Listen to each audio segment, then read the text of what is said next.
Good afternoon, members. So that is us now in open session for the today's meeting of the Education Committee.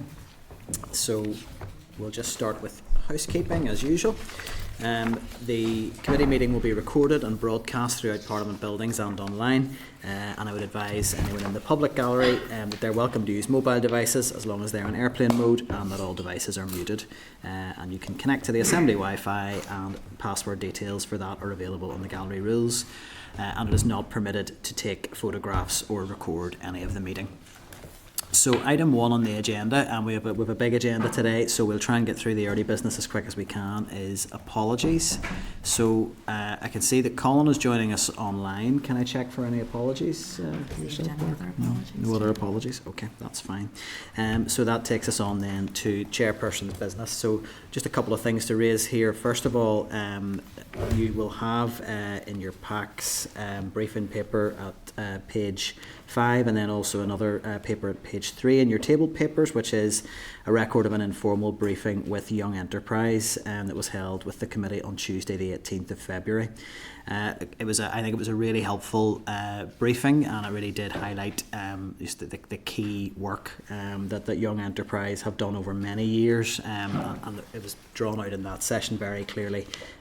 Some of their very profound funding pressures, as there's currently no public funding going into that organisation, but members were very aware of the linkages with the 14 to 19 framework in terms of what they bring. So I wanted to propose that we do write, I think, to first of all the Education Minister, being the Education Committee, but also the Economy Minister, and I would suggest that we also include correspondence to the Economy Committee to advise them that we're doing that, really to just get a sense of what sort of engagement is going on between those two departments around how that work can be supported, and just to get their sense of how they assess the value of that work and if there is scope for any financial support. I know that we could pick out any organisation we want for financial support, but I think it was set out pretty clearly the very key linkages to that important 14 to 19 framework. So it would be good to get a sense from both departments on that. Are members agreed on that one? Yeah. Agreed? Okay.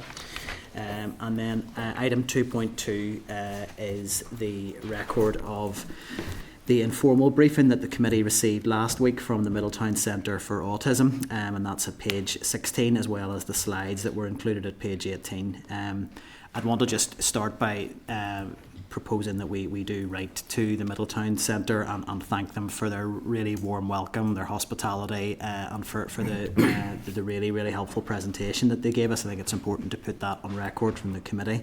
I also just wanted to ask, just through the clerk then, there were some actions that they were quite keen for us to take forward. Do you have a note of those from that session?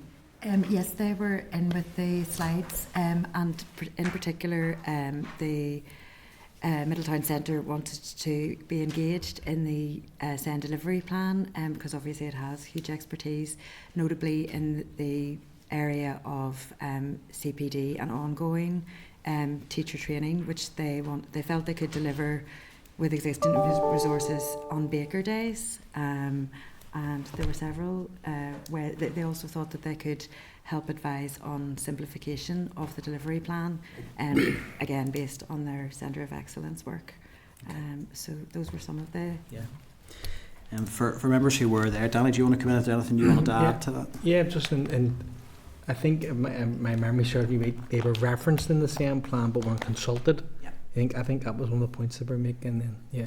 I think it came out in the evidence session as well. There was maybe a little bit of concern that they felt perhaps that the top line in the delivery plan was quite positive. We wanted to enhance their role, and then the delivery plan meant we're going to review everything that they do. And I think they were a bit like, well, is it? Are they enhancing us, or are you checking that what we're doing is up to standard? So I think maybe getting a general update really from the department around what their intentions are around how they involve Middletown Centre in the review, and also the specific actions relating to them. So I think we should definitely flag that.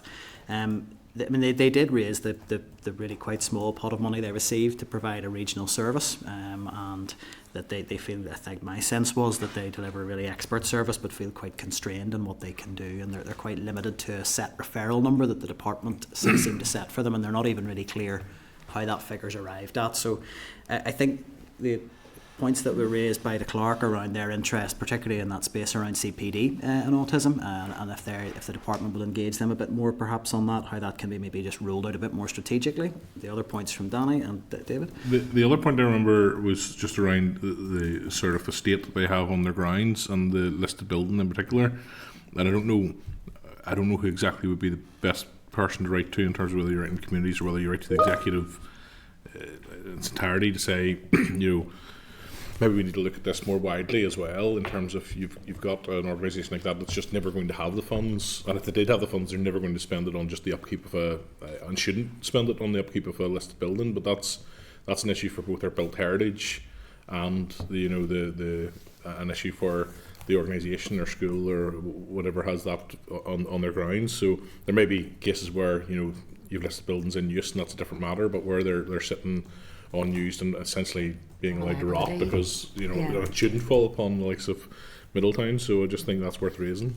Yeah, absolutely. I mean, there's probably a point for the education department in the first instance, I think, around whether they're adequately resourced just to manage that estate. But I think maybe a wider point then, if we wanted to raise that with communities through the committee, even to bring that to their attention, it might be.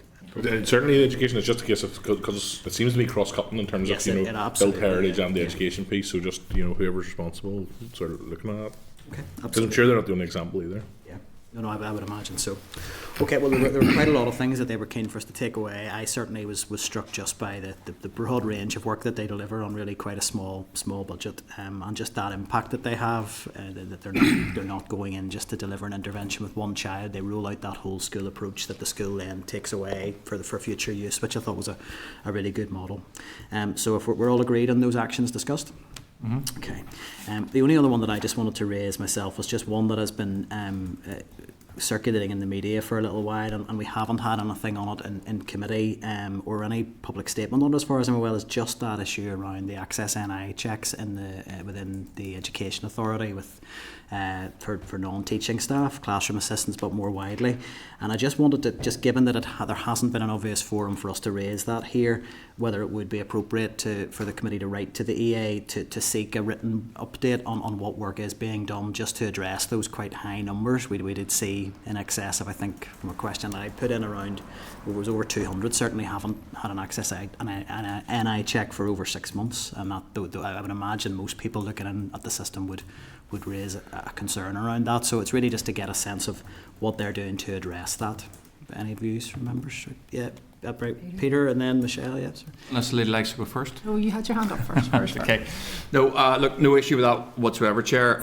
I mean, my understanding, and I might be wrong in this, is Access NI is done by DOJ. So I think we probably would want to, if we're writing to EA, we'd want to write to DOJ and just see, are there any outstanding lags in terms of their processing in some way? I've certainly no objection to writing to DOJ. My understanding from engagement with EA officials is that the blockage is back at school level, that they're not making it there in the first place, and that's where the EA, I think, do need to help us understand why that's happening. But I think in terms of due diligence to make sure there's no blockages elsewhere, I would certainly would agree to that. Michelle? Yeah, no, I agree totally. I think absolutely it's a broader problem, can't get the words out. So there's sports coaches and youth workers as well without the Access NI checks as well, so it would be good to get a briefing on that, because I think all it takes is one person really who has an Access NI to do something that is dangerous in the school for this to become an even bigger issue. So I don't think we should downplay it at all, so it would be good to get some information in. Also, I have actually asked about the Access NI stuff as well, so I think the blockage, as the Chair said, isn't now with the DOJ. Okay.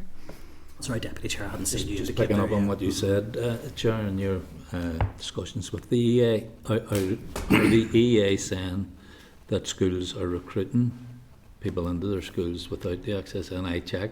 Yeah. And it's the schools themselves who are responsible for this, and probably because it's so difficult to get trained classroom assistants and support workers and so on.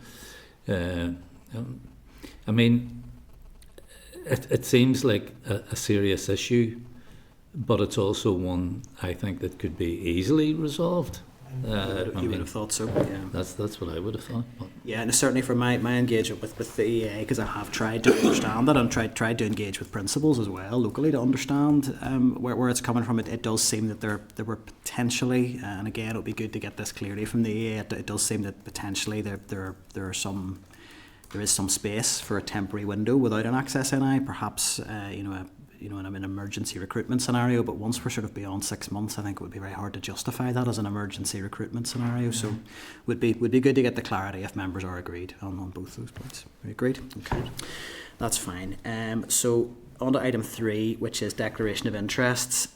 So I just want to put a note of declaration. I know that we don't do this every week in terms of boards of governor membership, but I think just around classroom assistant recruitment and also the fact that we have minor capital works, which obviously boards of governors would have a role in terms of engaging with the EA and that. I just wanted to put on record my membership of Colinchie Primary Board of Governors.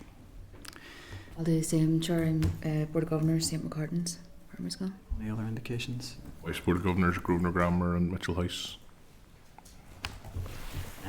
No other indication. Oh, no, sorry, Colin has indicated there remotely. Apologies, Colin. No, you're fine, Chair. Just the same Board of Governors in Harville Primary School. Thank you. Yeah, I know those will all be declared on our registers, but I think just the issues are very specifically related to things that will directly cross over with those rules today, so important to note. Not seeing any other indications. If anything arises over the course of the meeting, obviously do indicate. Item 4 is matters arising, and the clerk had just highlighted for us there, it's at page 12 of your table. Papers that came in today is just the press release from the Department of Education regarding the investment in outdoor equipment for schools. I wanted just to speak to that very briefly. I mean, I think probably everybody here was in the chamber for when the initial announcement and that came out.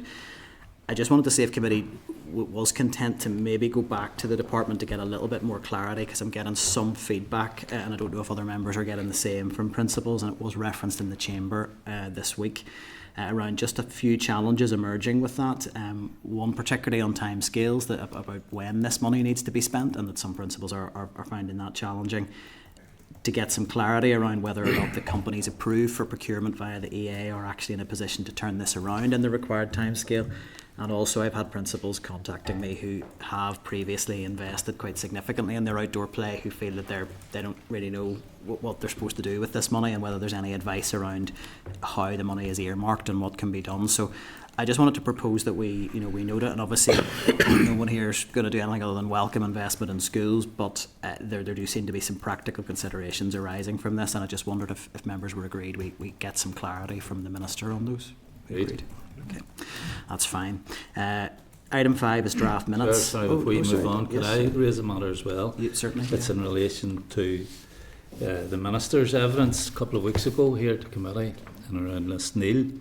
And the Minister has now placed the minutes of that meeting he had himself and Gordon Lyons with Lisneal and with Maiden City FC and staff from Department of Community Sports branch. And I have to say that some of what is noted in this minute maybe contradicts some of the evidence that the Minister gave. So I know you at the outset asked the Minister if he had intervened in this issue, and he said that he hadn't. And that may well be the case, but one of the issues agreed in this minute is that the Education Minister agreed to follow up with EA in relation to the accommodation project, the resurfacing the 3G pitch, and assisting the school to be shovel ready to avail of any future funding opportunities such as your school, your club. Now, I can't understand if the Minister followed through on that action, why he didn't mention it at the committee. There seems to be a lack of transparency there. So perhaps we could get some clarification around that in terms of what communication did he have with the EA. So just to check, Deputy Chair, is that a proposal to write to the Minister for that, or to raise that with the EA officials today in terms of what way you'd want to take that forward? Well, I mean, I think the Minister needs to clarify. I mean, it's a minute from his department. and there was an action point that he was to follow up on. The impression I got after when he gave his evidence a couple of weeks ago was that he had no contact with the EA in regard to the issue of funding for the pitch. It seems from this minute we have that that's not the case. It's also the case that Listneil also got 1.3 million in minor works funding as well, and it's strange that the Minister wouldn't mention that either. And I just think if you want to be transparent and open, you get everything out on the table, and it seems to be that that's not what happened. Look, I think it's been very clear the committee has expressed a view that they are interested in openness and transparency on these issues, and that is, I mean, we have a briefing coming before us today really because of that desire to get that openness and transparency clearly on the table on this issue. I have no issue with writing to the Minister to seek clarity on those points. Do you have any views from other members, David? I would just say that my recollection, not specifically from the committee briefing, I'd have to look back at that, but certainly between that and the Minister's contributions in the Chamber, was the Minister made clear that actually he has very many meetings with very many schools, and that certainly what I took from it was it's not unusual for him thereafter to forward those issues on to the EA for consideration, but he was making very clear that may I say, unlike the committee, it was not special treatment that was being given to Listneil in that regard. This is something he does after engagement with any school. So I would just make that point, that this is something that the Minister, I think, and he can speak for himself, but I certainly got the impression he'd done this routinely after meetings. It's not that Listneil is getting a special service here. Peter, you'd indicate? Sure. Well, I've been out on a few ministerial visits to schools in my time, probably in excess of 500. It's absolutely standard for a school principal to walk the Minister around the school and say, that window hasn't been fixed for 3 months, and the Minister will go, I'll contact the EA, and that's absolutely what happens in every school that I'm aware of. It would be completely normal if a principal said to the Minister, can you follow up? I don't know where we are in this. In fact, Pat mentioned, the sports program, our school, and again, it'll be standard for information to flow back. If a principal said, "Can you have some more information on that?" Absolutely, we'll get somebody to send that through. That's absolutely standard in every school. So I think what the Minister was saying again, from weeks ago, was that he didn't bring any influence to bear in this decision. This was purely EA, and I would be surprised if there weren't sort of informational action points flowing out of any visit by any minister to any school. That's just what happens. Well, probably to avoid, given the interest of time, to avoid back and forth, I mean, the proposal is that we write to get clarity on what the nature of the contact with the EA is. Have I understood that correctly, Deputy Chair? I'm certainly happy to support that. I would also like to ask why he didn't mention it when he was in front of committee. And perhaps also you've referenced the other pot of funding that's now come to light in terms of whether there was any engagement at that meeting or indeed with the EA on that. So, I mean, I'm content those are reasonable proposals. Is there an agreement, or do we have a interest in dividing the committee on this issue? I don't think we're going to divide the committee, Chair, but I think the committee's fixation continues. Thank you. So we're agreed on that proposal from the Deputy Chair. So that takes us then to item 5, which is the draft minutes. So there may be a little bit more in this than ordinarily we would, because we have to look at the draft minutes of the committee meeting, which you'll find there from the 12th of February at page 58 in your packs. Because that regrettably ended up becoming an informal meeting because of issues with quorum at that meeting, any actions arising from that we'll have to agree here. So I would want to first of all get members' agreement that the minutes are a complete and accurate record of proceedings from that meeting. Are we agreed? Agreed. Okay. Let's get those signed. Okay.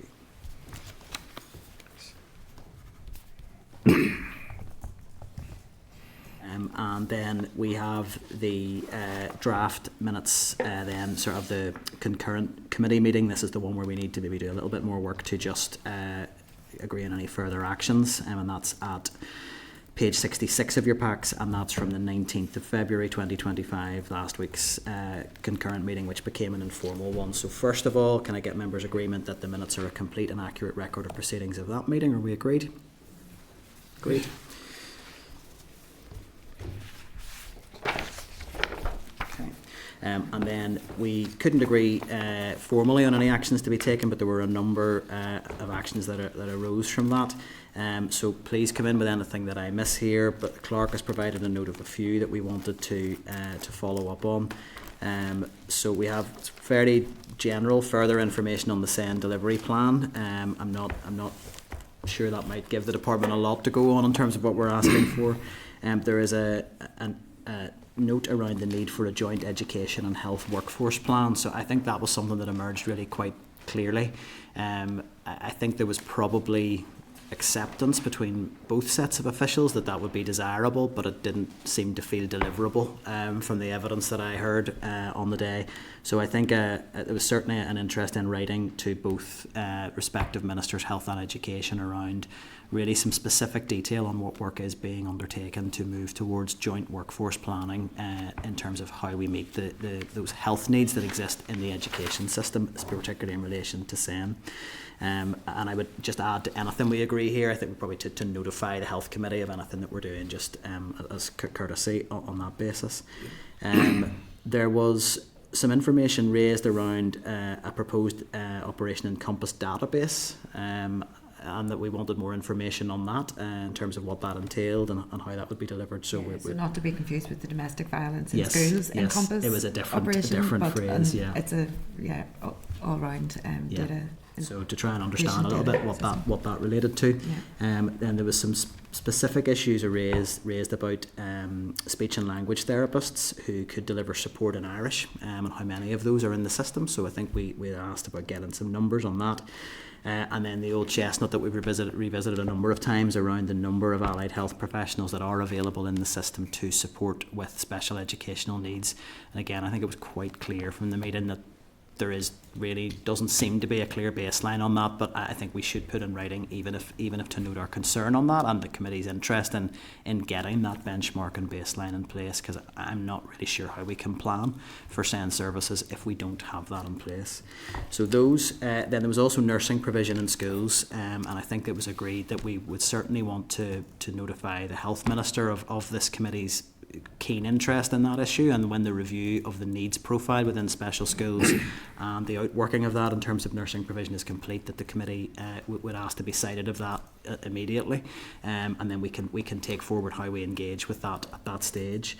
But I would propose we might want to go further and for the committee to note that we will want to express our concern around the withdrawal of nursing provision across the entire school estate, not on one particular trust area, and that the patchwork provision we have doesn't feel fit for purpose, if members are agreed on those actions. Agreed?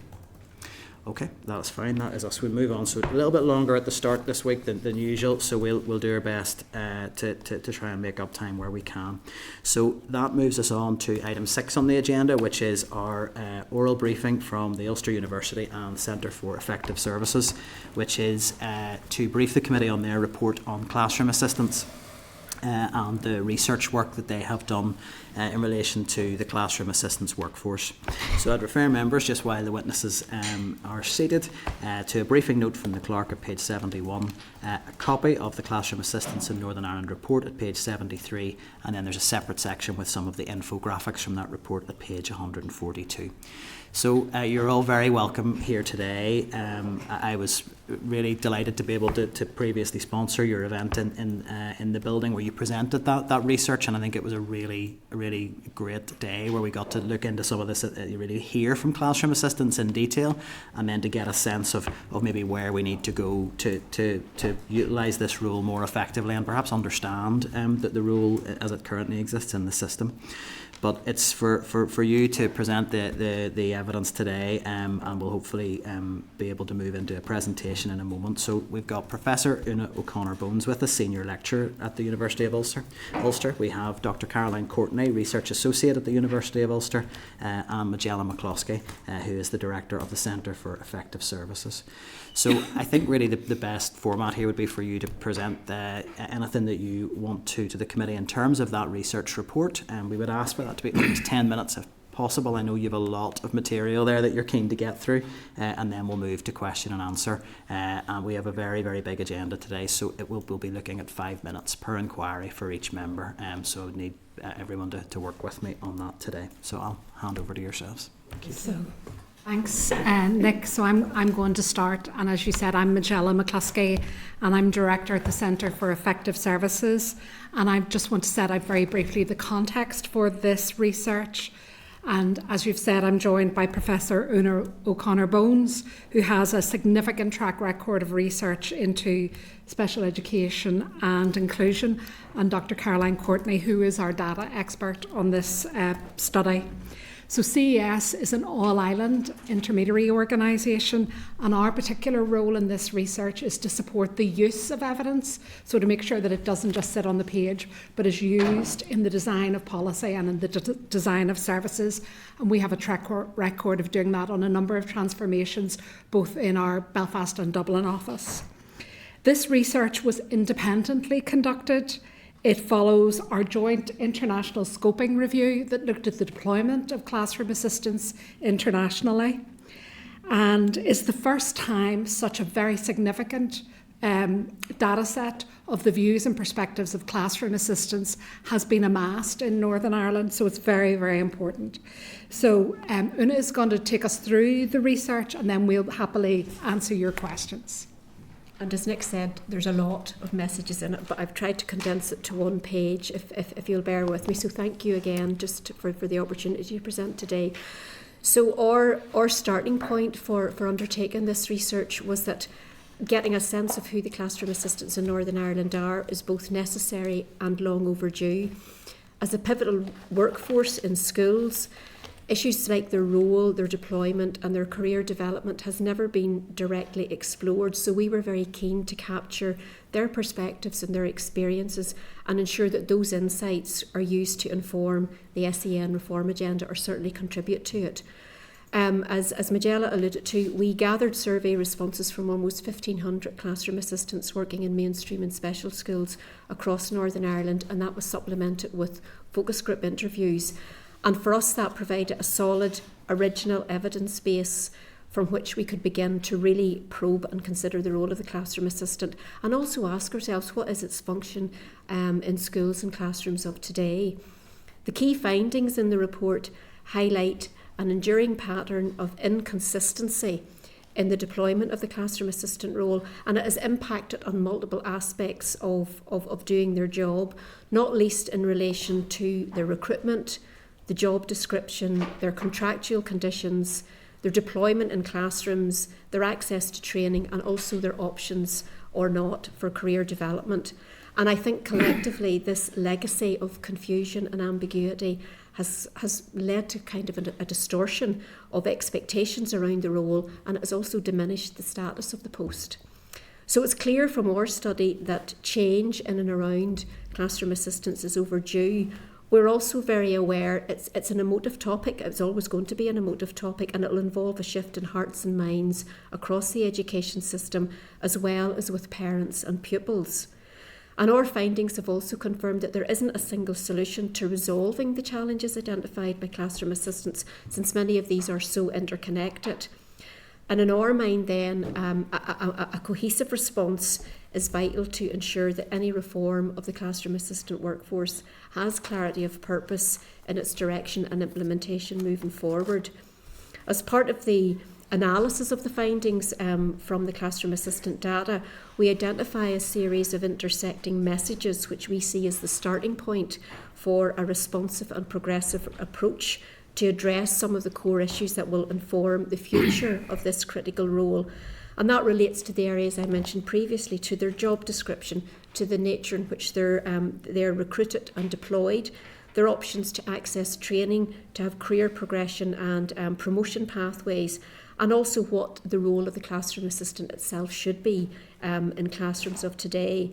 We're aware that investment in classroom assistants is one of the key strands in the department's agenda for reform over the next 5 years, and we very much hope that our research will be instrumental in informing or underpinning the fulfilment of this delivery plan, as well as providing a foundation for further necessary research. So thank you very much, Nick, for that opportunity to share the findings. Thank you. And look, I think it's we get a lot of research presented to us at this committee, and you know, some of it feels timely and some of it sometimes doesn't feel, and we don't always know as a committee how to handle it. But certainly when this research came in today, came into the committee, it felt like it landed at the right time. I think in terms of the nature of the conversation that we are having in terms of the need for transformation of how we deliver SEND services in particular, of which classroom assistants play such a key role. So it really did feel very timely indeed, and we're delighted to have you here to speak to it in a bit more detail. So the first thing I want, maybe just to get to maybe the issue that I think is for a lot of classroom assistants is maybe causing the most concern at the moment, and there are many of them. There are many of them, so maybe don't want to characterise it as definitely a universal picture. But I think when we hear evidence around SEND transformation, one of the issues that comes back repeatedly is that the current model of assigning one-to-one an adult on a one-to-one basis to a child with a statement of special educational needs is not working. That's what we hear from officials, that's what we hear from the EA, that it's not working financially and it's not the right model of support that we need to look at as standard. I'm not expressing a view on that, that's just feeding back, that's what we are told. And certainly from meeting the classroom assistants at the event when the research launched, I wouldn't say there was unified opinion on that. So I suppose I really wanted to get a sense from looking at engaging with classroom assistants in detail. Do you have a view on whether or not that model of support is still one that we would likely see in terms of the classroom assistant role, and is there any research or best practice around that would help us understand whether the one-to-one classroom assistant model is one that we would want to factor into our ongoing SEND services? I think going back to what I said previously, there isn't going to be one single solution that suits the needs of every child, because ultimately the child will be at the heart of the SEN transformation process. I think for some children, perhaps those with the more diverse, more complex, more profound needs, there may be instances where one-to-one support is appropriate. But I think there is general consensus, both from classroom assistants, from the international research evidence, from teachers, from classroom assistants themselves, that the one-to-one model is perhaps no longer sustainable in its current form. We do have the issue, if we look at the findings from the report, of almost the over-recruitment of classroom assistants, where they, to use the quote of one classroom assistant, they were literally pulling people in off the streets to meet this need, and that it really wasn't a satisfactory option on multiple levels, not least having maybe 4, 5, 6 classroom assistants in a classroom with a teacher, where maybe the ambiguity and the confusion around roles and responsibilities and deployment can become even more conflated. So I think for us, our starting point today, I suppose, and really the message from our report is that further research is definitely needed. We know that there are potential alternative deployment models, either through models that currently exist or looking at alternative options, and that would tie in, this is where the interconnectedness comes in, that would tie into perhaps training options for classroom assistants to upskill a workforce in a different way, from considering, as you mentioned previously, Nick, what role allied health assistants have in this, to the role of newly qualified teachers. So I think it's important not to identify that there's a single solution, but perhaps there are a portfolio of options, but certainly ones that need to be explored on their own merit, perhaps piloted if needs be, because every school will be different, every set of circumstances of a school will be different, and schools might prefer some autonomy in terms of what is the best combination of a workforce that works for the needs of the children in our school at this moment in time, but that there is the access then to that skill set and that qualified workforce in order to meet it. In many ways, it's a workforce that has evolved on quite an ad hoc basis, Yes. and that perhaps there is a sense that the job descriptions maybe just don't match the reality, and that came through from your report.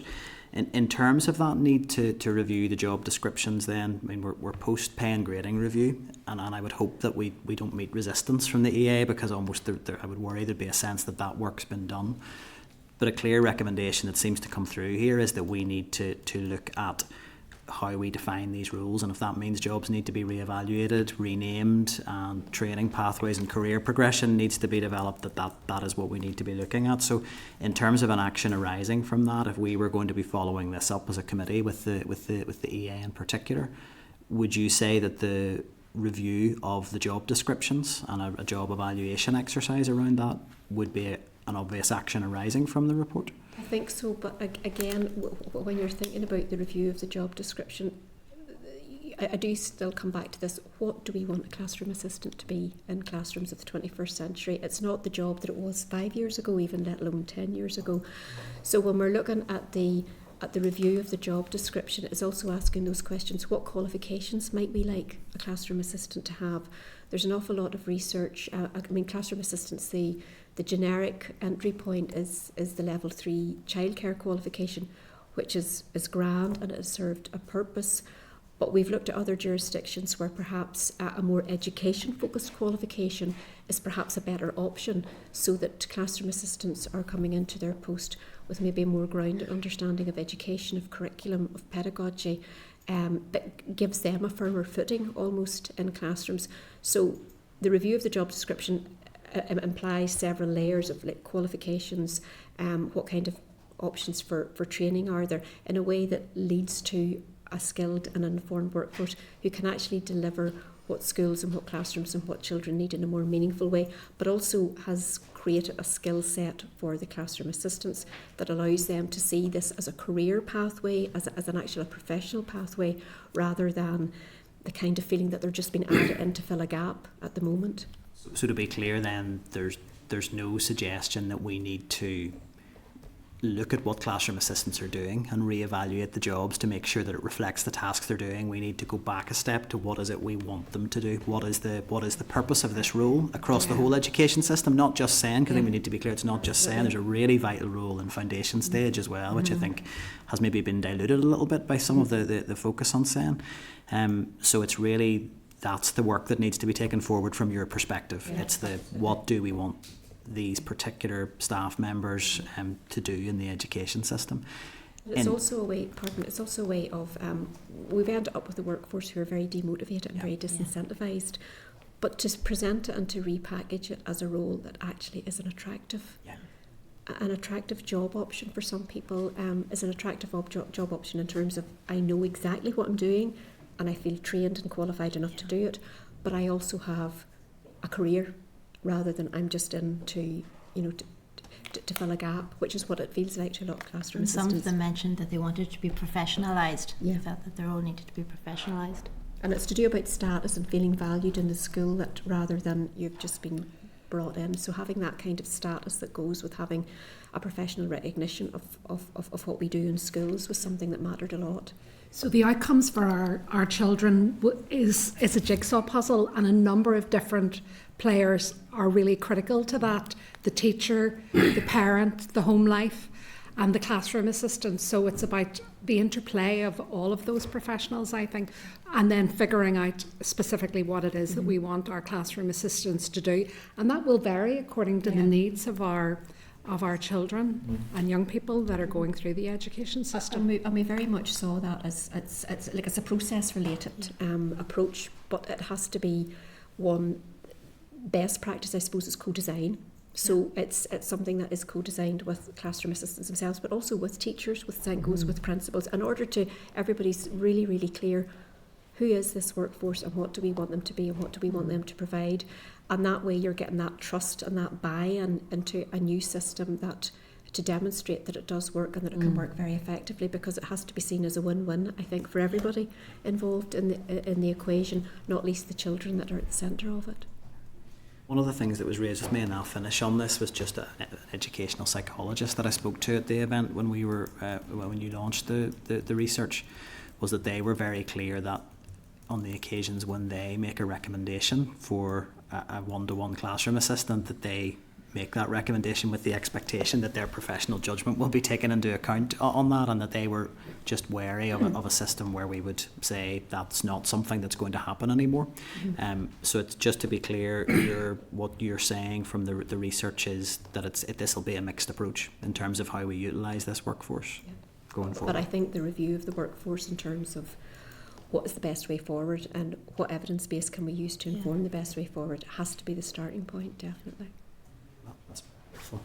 Bring the Deputy Chair in, and then if other members want to indicate. Thanks for coming along, and thanks for this report. It's very useful and informative. On to your findings, one of the headings was recruitment and employment. And I want to sort of set that in the context of the recent pay and grading review, because we have had contact with a number of classroom assistants who have complained about the derisory increase in their wages. You know, you're talking, one classroom assistant told us she was getting a raise of 19 pence an hour on an already low salary to begin with. And, you know, we all know that classroom assistants are indispensable in the education system. How could the system cope if they weren't there? Yet being treated in this way must be affecting morale within and among classroom assistants. And I'm just wondering, you know, what you would have to say about this recent pay offer and what impact it's having on classroom assistants. Well, we can only talk to the evidence that we have in terms of the feedback that we received. I mean, the contractual issue was probably one of the biggest areas of dissatisfaction amongst the classroom assistants, because the pay was a major issue, but maybe the different contracts in which classroom assistants were on seemed to have a knock-on effect on pay and salary as well. And you're right, the notion of being paid very, very little for a very important, very responsible role with the level of I suppose stress that it brings as well was something that they were very dissatisfied of. Part of that also, that goes back to the previous comment about the recruitment process, was you would perhaps have classroom assistants who had 10, 15 years experience were being paid 10p more than someone who was brought in with no qualifications or experience at all. So it's multi-layered, I would say, but the issue of salary was probably the one, along with career pathway, was the two biggest areas of dissatisfaction expressed by the classroom assistants in the Certainly finding. the lack of distinction in pay rates was a major issue that relates to the career pathway. And you know, I've been here so long, I've got all of these qualifications, and they've just hired somebody who's paid the same as me, and it's definitely an area of frustration. And in your own research, did you find that salary and pay levels were having an impact, one on recruitment, but probably more particularly on retention? Yeah. And the not being paid during the summer as well was one issue that they mentioned in regard to retention. You know, I can't survive if I'm not working all summer, and then I have to leave the job. People did give examples, I'm leaving because I can't do it. Or I've got two jobs. Yeah, or I've got two jobs. But I think, you know, the irony is, I wouldn't have doubted for one second the commitment of the classroom assistants that we talked to, because our job, our salary is woeful, but we actually do love our work, and we are genuinely committed to the children. So for them, it was a very, you know, it was a tough choice in many instances, but their commitment was there. But I think they would have acknowledged, for, you know, maybe a classroom assistant that had been in post 10, 15 years, I'm happy to stay where I am. But it was more the incoming like younger classroom assistants having, you know, how can you make this an attractive career for people? You're not selling it to them at the moment. If you know you're going to come in and this is, you know, you're either on a, you know, a part-time contract, or you are going to be paid a wage that would be less than if I went and got a job in a supermarket. So it was how and again, it goes back to the whole notion of professionalising And it was also disincentivising them for investing in training, because a lot of the external training was self-funded, and they were saying, why would I get this? It's not going to mean anything to the school, and it's not incentivising them to even invest in their career development. Okay, thanks for that. Thank you, Chair. Thank you, Deputy Chair. So Michelle next. Thank you, Chair, and thank you for coming in. I was at your event, and it's an excellent piece of research and really valuable, I think, for us to have this. loads to ask. I'm going to pick up on the promotion pathway stuff that you've talked about. I just want to get a feel from you about how you think that could work and what would be the best way to implement that so that they start to build in that professionalism and getting the uplifts in salary and things like that that people have earned. We, again, it was stepping back and looking at the international evidence and seeing what happens elsewhere. If we went back, everything I do keeps coming back to if we had the role evaluated, if we had the system in place. It's looking at other models. So, for example, we know that there is the higher level teaching assistant post in England, which allows classroom assistants to work towards, based on a set of competences, which allows them to work towards promotion, which allows them to skill up in a way that, that gives them a certain specialism and expertise, perhaps, to take on a pedagogic role under the supervision of the teacher. But it does show that there is a career pathway there for those classroom assistants who would like to progress that way. We also looked within the health profession, because I know from research I did previously within the special schools, the allied health assistants do have a promotion pathway for that they're able to apply to every 2 years or so, which allows allied health assistants to acquire a skill set and an expertise and work their way up. So again, there's elements of professionalisation that do exist. That merit further investigation and that definitely merit some consideration of what would a similar model look like here against a new classroom assistant model. And if I could just add, I was interested to hear your comments about the social care workforce or the inquiry that you're having with health. For me, having supported reform in social care in Northern Ireland, I think there are really significant parallels with the social care workforce. And I know the department launched a social care workforce strategy in December.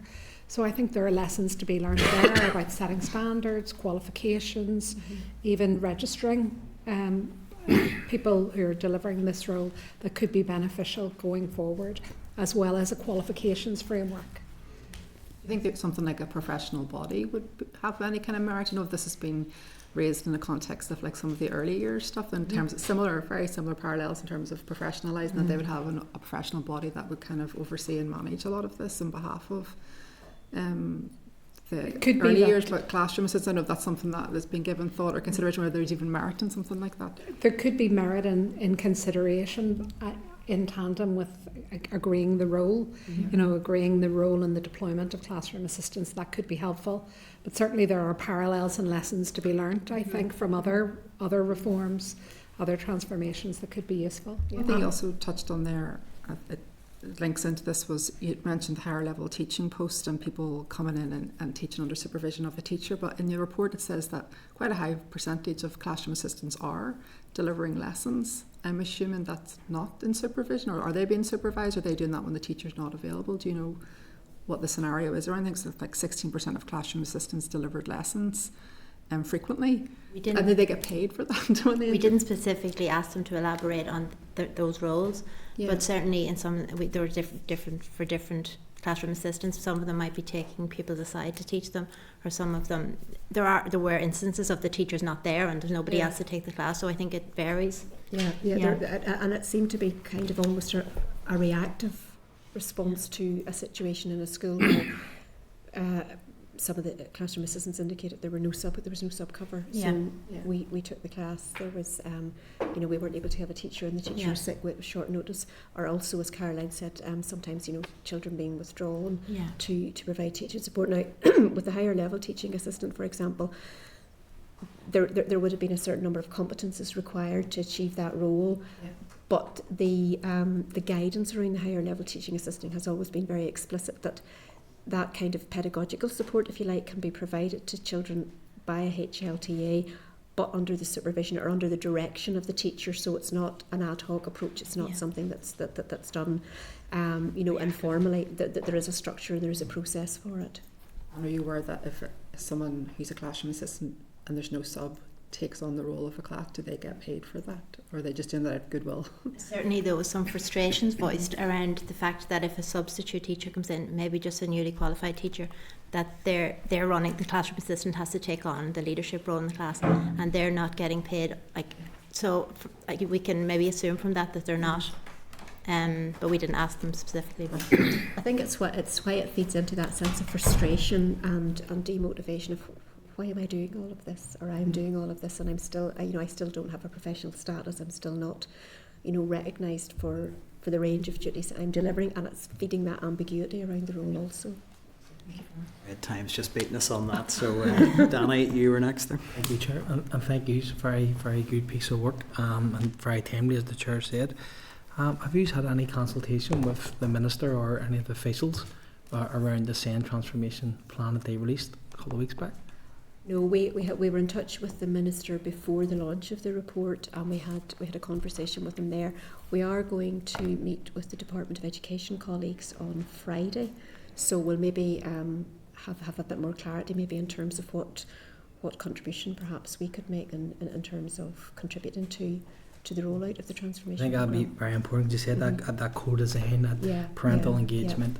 And of course our classroom assistants play a huge role in our schools, particularly now that so many children who are being probably displaced in our schools because we don't have enough specialised schools. And we have the SPIMS, a lot of new SPIMS this year, and I suppose that's a major concern for any classroom assistants that I've been speaking to, that some of the commentary around, look, it sounds great to say we'll provide pathways or we'll give the school that flexibility around their budget. What does that mean for some of our classroom assistants? And I'm sure you are picking that up as well. Some are worried about their jobs as well and all of this. Yeah.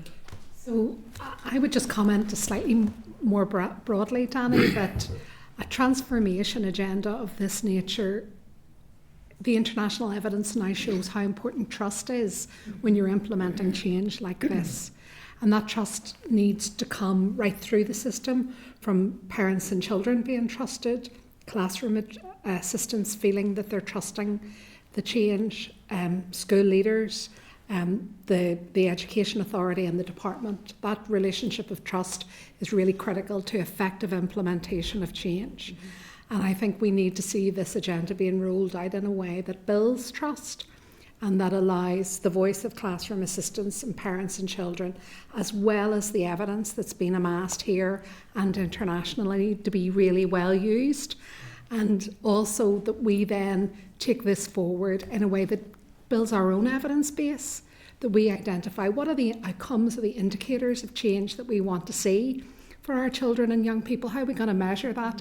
And in 10 years' time, when the next crowd of experts are coming in, that they have an evidence base that they can talk to you about that actually shows that our children and young people's outcomes have been improved by the next round of special education provision in schools. That's the difference we want to see. Yeah, and you're right, trust is so important in this, but also making the right decisions and making sure then that the likes of this evidence is actually used. And that's the key and important part in all of this. And it's good you're meeting on Friday. I don't know why you weren't meeting with them long before that there, but that's their journey they're going to take with us, and we will be watching the scrutinies. That's our job. I suppose the other wee concern I have around all of it would be then the statement process as well. So many parents have to fight to even get a statement. And again, it falls into that trust. It sounds good to say no child should have a statement to get an educational outcome. But unfortunately, that's where we're at. And I just wondered, is that a view that you are hearing through classroom assistants worrying about that commentary as well, at the possibility that we won't even have a statement process? It wouldn't have come up with conversations, no, Danny. But I think when going back to the trust, having the evidence base is one thing, but anything that's rolled out, there has to be that kind of process of monitor, review, evaluation, because without the data to stand over it, I mean, a lot of what we said in the report, there was very strong anecdotal evidence there, but there was nothing quantifiable that you could actually stand over. So our report confirmed what a lot of people already knew, but it has provided an evidence base. It's provided a quantifiable evidence base, which we didn't have before. So I think in building the trust in using evidence to inform what happens next, it's that you also are seen to follow through with it. Well, what indicators do we need to develop perhaps that we can monitor this in a meaningful way, evaluate it, review it as needs be, and make changes if it's clear that something isn't working. What do we need to do to make it work differently? Yeah, no, 100%, completely agree. Thank you. Danny. Colin, online, if you're able to come in, you'd indicated. Thanks, Chair, and can I thank the panel for their presentation today and for the work they've put into the research. Just picking up on the executive summary findings on page 4, and to be honest with you, I'm not surprised, but it is really disheartening to hear that many of the classroom assistants feel undermined and undervalued for a range of reasons, and the report states some of them. Can I ask the panel, what do you feel can be done in the immediate or short term to address some of these concerns? In terms of feeling undermined and...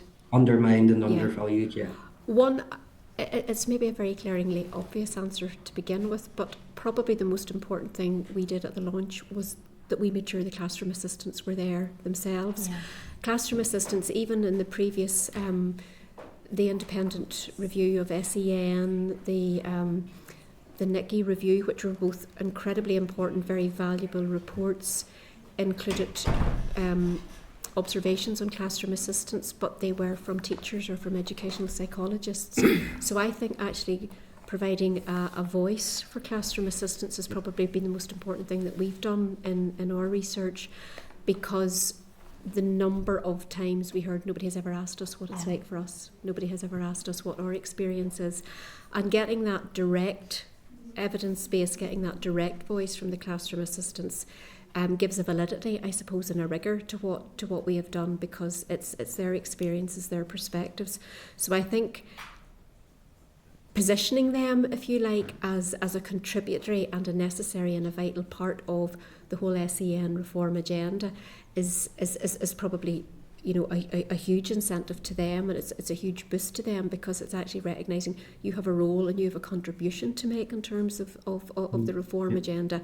So that and provides reassurances also that their voice is going to be heard and that they do have a contribution to make.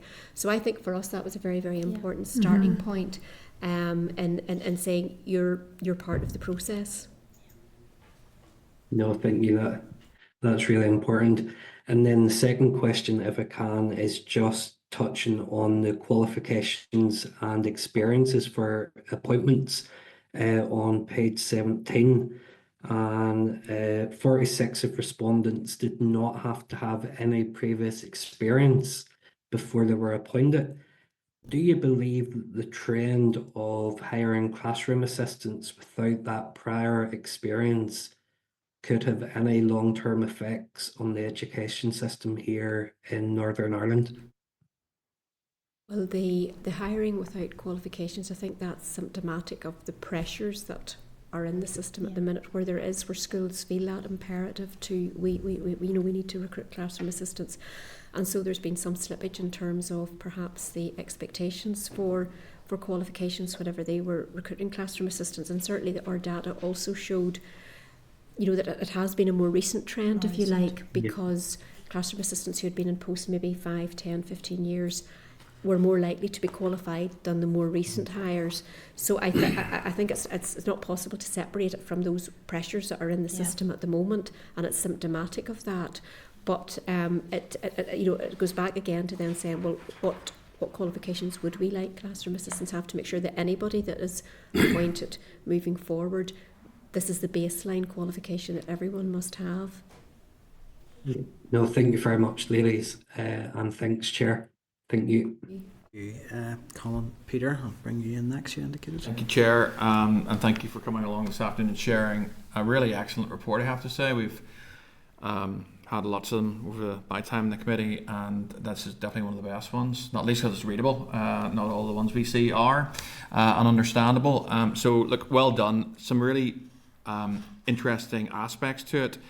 I'm going to take you to page 56, implications for SEN review and reform, key messages, and just read out a small part of that, which says, it is clear from the study that change is overdue, and that any process of transformation of the classroom assistant workforce will necessarily involve a shift in hearts and minds across all strata of the education system, as well as with parents and pupils themselves. What's the key changes? Because if there's any specifics, we've talked in very broad brush terms so far, but what do you think are the key things in terms of that shift in hearts and minds across education and parents and perhaps pupils as well? We think that parents need to really trust the changes that are taking place, and for them to do that, those changes need to be evidence-based. There needs to be a good evidence base for why those are being made, and then they really need to be the alternative, if there are alternatives, need to be well implemented and monitored and reviewed so that we're seeing that those are actually taking place. I think that's one way to start building that trust. And I think having very open and very transparent conversations to demonstrate that, because as I said earlier, it is a hugely emotive issue. It always has been, and for parents to feel that reassurance that their voice has been heard, that they're maybe part of the process moving forward, because we talk about that kind of top-down, bottom-up approach to policy making, where my perspective, my opinion, my contribution matters as much as anything from on high. So beginning to build those dialogues and those kind of trusted relationships is, I think, integral to the starting point moving forward. And in terms of the evidence, I mean, it's really, really clear from the report that change is required. In terms of particularly on the SEN review message, I mean, is the research clear on, because we need to keep the child at the heart of it. So if we think of what is best for the child, that child with special educational needs, is the research clear that actually one-on-one support, which is what we have, is not necessarily the best for any particular child, and there could be other interventions and support given that doesn't rely on that one-on-one support? I think that our scoping review, we looked at these sort of deployment models, and while some papers did sort of point out advantages, more of them pointed out limitations to that, but also ways of making one-to-one better. So I think really the research to date would be inconclusive on that, but there definitely are limitations and room for improvement.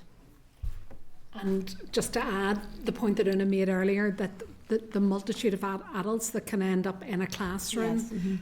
can have a wider impact that's not completely known.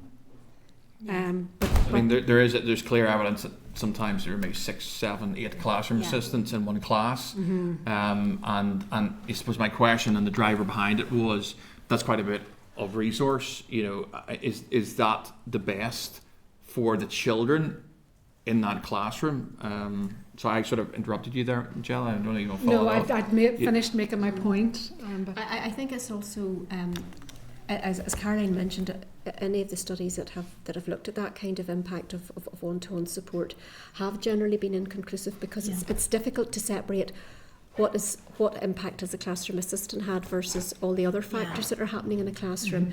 And a lot of the research that has been done so far has been maybe observational, or it has been like time and motion studies of looking at how often a classroom assistant interacts with a pupil. And even the researchers themselves would say, you know, it is inconclusive, because you have to factor in all those other confounding variables that might be sitting, that's also affecting how that child has got on a particular day. So any kind of approach to consider that, I don't even sure that I like the word impact of classroom assistants. It's more starting now, what contribution are classroom assistants making? And if we're taking a whole child approach, it's the holistic approach. It's not just to their academic attainment, it's to their social well-being, their mental well-being, their emotional well-being, their ability to self-regulate. It's what contribution is that classroom assistant making on multiple levels, and then define perhaps the indicators or the metrics that you might need. Well, how could we monitor and review that on a regular basis to show that this particular approach is working? Everyone's keeping the time brilliantly today. I don't know what's wrong with everybody. I've not heard any other indications. Oh, Kathy, I think Cara had indicated, and then I'll bring you in, Kathy. So. Thank you so much, Chair, and thank you so much to our panel. And I'd just like to echo other comments here today. This was an exceptional piece of research, and even just the way it was visually presented, the infographics, everything about it, like it really struck me. 96% of staff who are classroom assistants are female.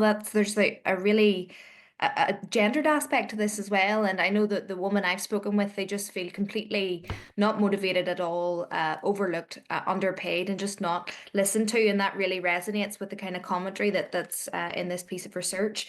I just have two questions. One of them is around, you had talked about you do look at an all island sort of basis. I'm wondering, is there anything that you've seen that is happening in the south or even internationally when it comes to classroom assistance that you see that is being done right, and maybe we could implement some of those techniques or support mechanisms here?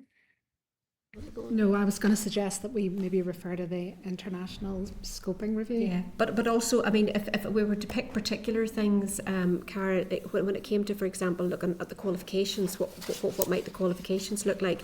We did look at other jurisdictions and regions, and what came across there was that underpinning educational qualification. So, for example, in Australia, what their classroom assistants or teacher aides, they would be required to obtain what would be a nationally recognised qualification in school-based education support. That was the term that was given to it.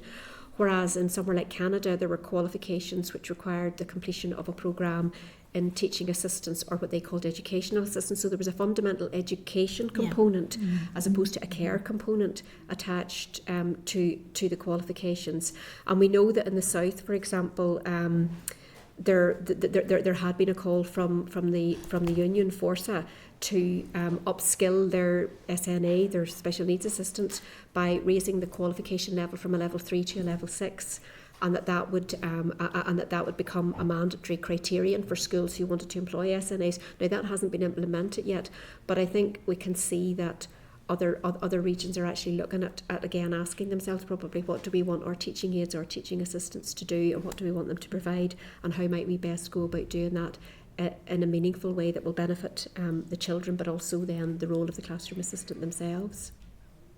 Brilliant, that's so helpful, thank you. Because I had been on the picket lines with different classroom assistants, and I know other members have touched on pay, and thank you for your answers on that as well, because I really think in order to feel valued, they need to see an income that demonstrates just how much effort that they put into the jobs that they do and love doing. I think we'd be lost without classroom assistants, to be honest.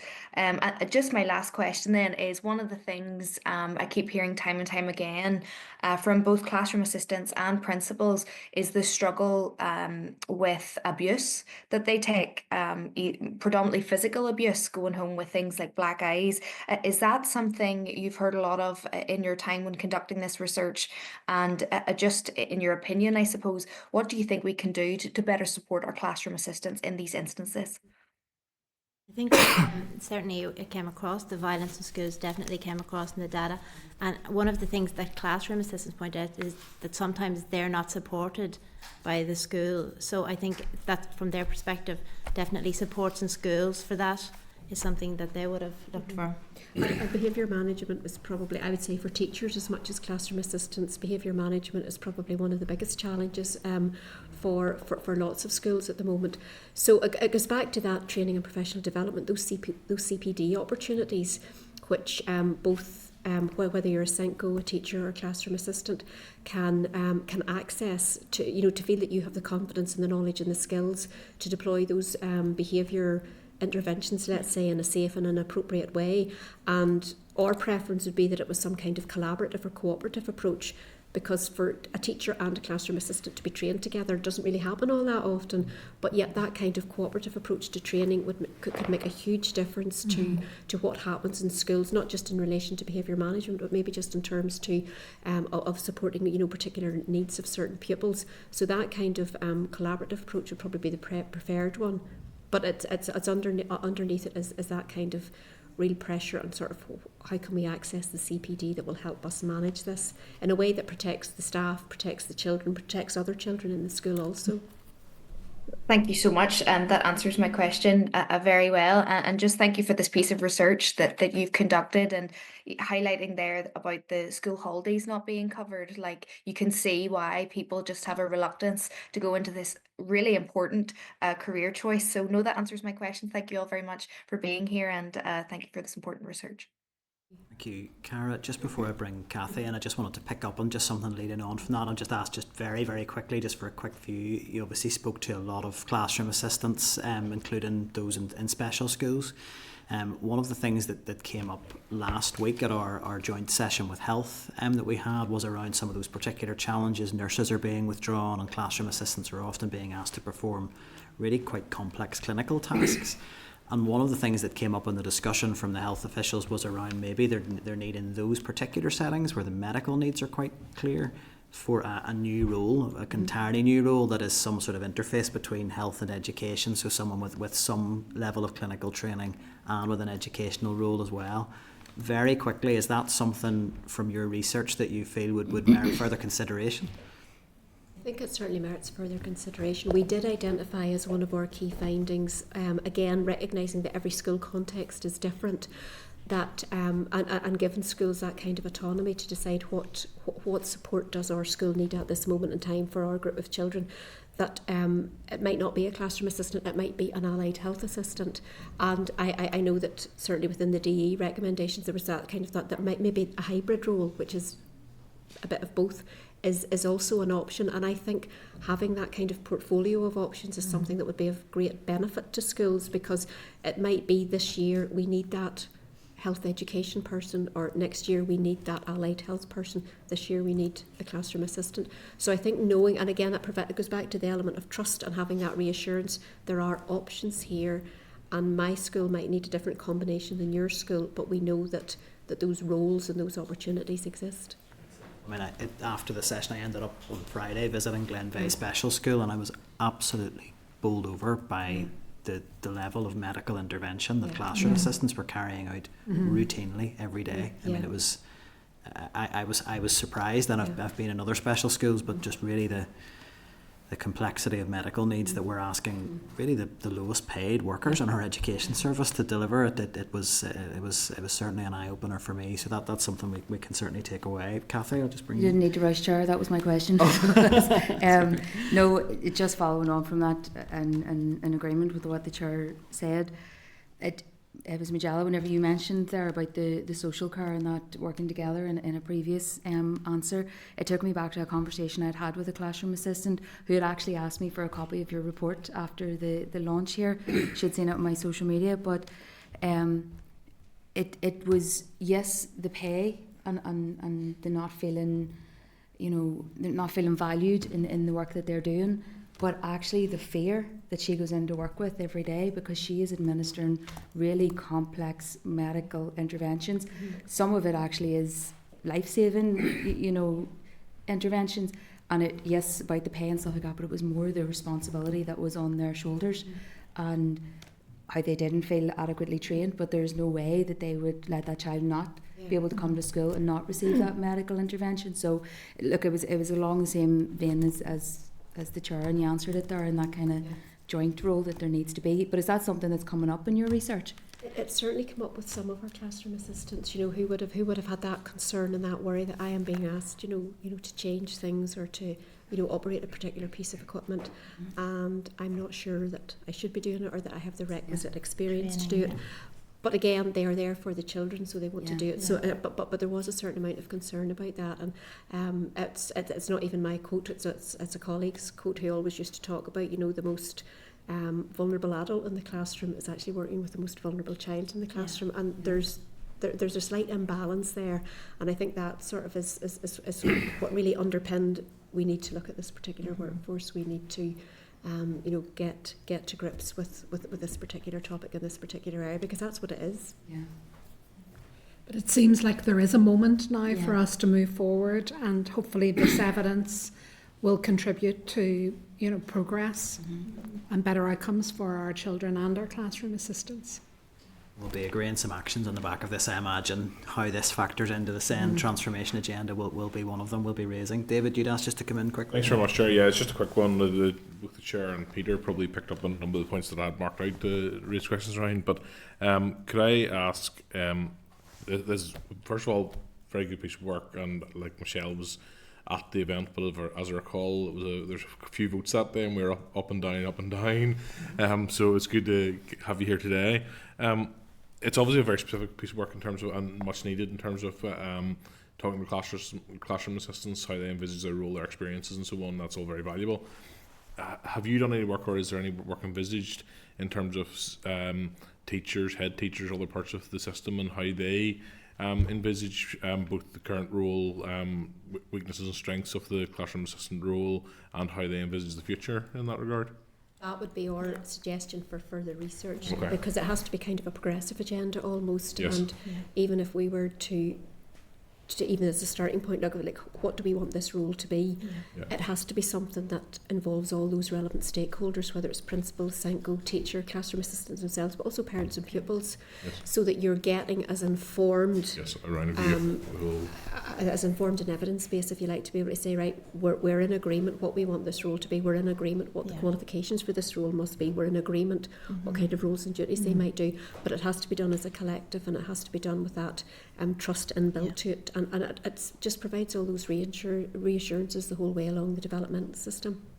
No, I appreciate it. Just from my own experience going to schools and so on, I've not had head teachers or anything ever say to me, the one-to-one role we could do without that. Thank you very much. But there is, as Peter outlined, where there is that abundance in a classroom or whatever, there is times they're saying, I think that could be done slightly better, or I think there's if you had more professional roles, how could we look at doing that, and how do we make that sustainable long term? So appreciate that, and I think that's definitely a piece of work to look forward to in the future. Thanks, Chair.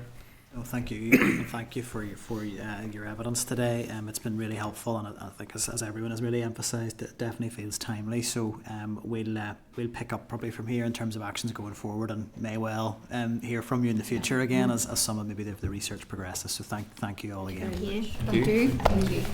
So just while the witnesses make their way out, probably a couple of things that occur to me in terms of where we might want to go in terms of actions, but happy to hear from other members. I would want to suggest as a very straightforward recommendation that we could take forward, perhaps on the back of Danny's question, was to write to the Minister to just ask for his assessment of the recommendations in the research and what aspects of them the Department and EA would potentially be taking forward, saying transformation, if members are agreed on that. And then I thought maybe to get into it in a bit more detail would be to seek a briefing from the EA, in particular around is there going to be work done now to really look at this role for completely from scratch effectively. What do we actually require classroom assistants to do in the system, and what are the different roles that would deliver that? My sense is that there is some work and train on that, and I think it would be good for the committee to get ahead of that and find out exactly where that's at. I'm really struck by the emphasis on trust the whole way through that briefing, that if the people involved in delivering these roles don't trust the process of transformation, it's not going to be effective. So I think it's important for us to understand exactly what that process looks like at the moment. So if members are agreed on that, unless there's any other suggestions. No? Okay, well, Michelle. Wondering, we did talk quite a lot about the one-to-one support in terms of classroom assistants. Is it worth hearing directly from Ed Sykes on that? Because they obviously have a role to play in terms of doing the statements that make that recommendation. I know they'll have concerns about maybe the evidence base that might override some of their recommendations. So it's worth hearing from them on that perspective. And also You're just looking to get Ed Sykes in. Where's Yeah, that I at wasn't in sure if terms it of was this on has come up a work number of programme. times? Is Yeah. that Funny, I was just emailing someone okay? about coming to give Okay, that perspective. okay. So that is in progress. That Okay. is in Okay. progress. Yeah, the committee has agreed to have several perspectives on the SEND transformation agenda, and we're working behind the scenes. Didn't to see it on there, reflect but you had mentioned it before. But that's Yeah. good. And is it worth checking get some classroom assistants? And they've sort of made the point that they rarely get the opportunity to speak for themselves. I don't know if there's a group or could get a few of them in to kind of give us firsthand their experience. It's finding ones who would put their head above the parapet to present in this forum. I mean, again, the researchers may have from their group, certainly I'm thinking even some of the classroom assistants who attended that research launch may be interested in doing that. So maybe one to take away in terms of what the right mechanism for that would be. But I think, that came through very clearly that one of the most important things is actually just listening. And this part of the workforce has never really been heard before, I think. So we can offer an informal meeting as well so that any sensitivities can be contained. Thank you. Okay. I think as well, and it goes back to the question I was asking there as well, definitely hearing from classroom assistants directly, but again, this becomes a very specific element of work if you start doing this, committee giving consideration to that. But I think, you probably do have to consider all of this in the round in terms of how it looks, not just for the classroom assistants, but also to the teachers who are in the classroom there, the head teachers who are trying to run the school. You know, there's numerous perspectives on this in terms of trying to come to a rounded view on what the future is for that role. So not at all against Michelle's suggestion, but I think we should probably consider, if we're going to look at that, you know, how do we make sure we're getting a range of perspectives in? Absolutely, and look, I think we already have Senkos in the mix to come in, which are really crucial in this, and I think we're looking to get classroom assistants, and hopefully Ed Sykes is another one. So it's really school leaders is perhaps the piece that's missing in that, and we've not really landed in this forum the best way to do that. I mean, I had proposed the NAHT before, which I think might be in progress, and that could perhaps form a part of a briefing to hear from that collective of school leaders. So, and I'm reasonably content we've got enough things in progress to hopefully cover that if members are all agreed. Okay, great. That's fine. So look, we're given the size of the agenda, we're doing well, but there is a lot to get through. So I'm just going to move straight on to the next briefing, and then we'll maybe, unless anyone needs a comfort break at this stage, but we can maybe do that after this briefing if members are happy to continue. So that takes us on to item 7, and it's a briefing on educational underachievement from the expert panel on underachievement, and who are just making their way through now. So while the witnesses all get seated, I'll just refer members to the briefing note from the committee clerk at page 52, a briefing paper from the Department of Education at page 5. We have the panel's opening statement at page 15 of tabled papers, some pen profiles of the panel at page 17 of tabled papers, Fair Start Progress Report, and that was as of the 30th of June 2024 at page 19 of tabled papers. So there's a fair bit of reading material to get through there. So really the committee had looked to get this evidence in. On the back of evidence we had heard around the RAISE programme, which was a direct outworking of the Fair Start report. So members were keen to hear the expert panel's views on that programme, but also on issues around educational underachievement more broadly, which reflect one of the committee's priorities. So I will just run through who we have here with us today. If I get any job titles wrong, feel free to correct me. It has been known to happen in the past. We've got Professor Noel Purdy, Director of Research and Scholarship at Stranmillis University College. And I should just say all members here represent the expert panel, so I don't need to say that for each one. We have Dr. Jackie Redpath, expert panel on underachievement, Mary Montgomery, also from the same, Mrs. Joyce Lowe, Principal at Long Tower Primary School in Derry, and Kathleen O'Hare, retired Principal at Hazelwood Integrated College and former Principal of St Cecilia's College. So you're all very welcome here today. We have a big panel, so I would certainly say we have, obviously there'll be a lot of interest from members in your work, and perhaps if maybe not every member needs to answer every question in the interest of time. But I think at this stage I'm really happy to hand over to you, other than saying we really appreciate your time on this. We know that the panel is not sort of formally constituted anymore in that regard, so we understand you are giving up your time independently to come and do this today for the committee, which we really do appreciate. So open up for opening remarks of up to 10 minutes, and then we'll move into question and answer, and that will be around 5 minutes per member, just because we have another briefing after this that we do need to get through, but we're very much looking forward to hearing from yourselves. Good afternoon, Chair. Good afternoon, members. Thank you very much for the invitation to us as the former members of the expert panel on educational underachievement in Northern Ireland to come and brief you on developments since the publication of Fair Start in June 2021. I don't think I need to go through the list of my panel members, except to say that I'm absolutely delighted to have the support of all of the panel who are here today, and with their expertise and experience as well.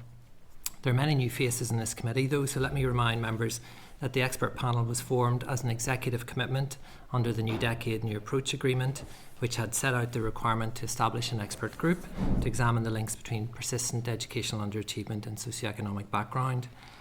The specific objectives of the panel, as set out in the terms of reference, were to examine the links between persistent educational underachievement and socioeconomic background, to give particular consideration to the long-standing issues facing working-class Protestant boys and specific actions to address this particular gap, to draw up an action plan for change that will ensure all children and young people, regardless of background, are given the best start in life, and to estimate the cost of implementing the action plan. We duly set about our work from September 2020 through to May 2021, during which we engaged mostly online as a result of COVID restrictions with a wide range of stakeholders, including educationalists, parents and families, children and young people, policymakers, political and business representatives, and the voluntary and community sector. During the oral evidence sessions in late 2020, we met with a total of 344 individuals across 24 days and included 6 regional sessions, although they were online as well, unfortunately, because of COVID, for the areas of Ballymena, Belfast, Cookstown, Derry, Londonderry, Enniskillen and Newry. On 1st of June 2021, we published our final report and action plan entitled A Fair Start, which contains 47 costed actions across 8 key areas, focusing on early years, emotional health and well-being, curriculum and assessment, promoting a whole community approach to education, maximising boys' potential, teachers' professional learning, school leadership, and ensuring interdepartmental collaboration and delivery. Each key area introduced an introductory section, setting out a summary of what we wanted to achieve, evidence-based explanatory notes, and then, crucially, a summary of specific actions costed over the next 5 years.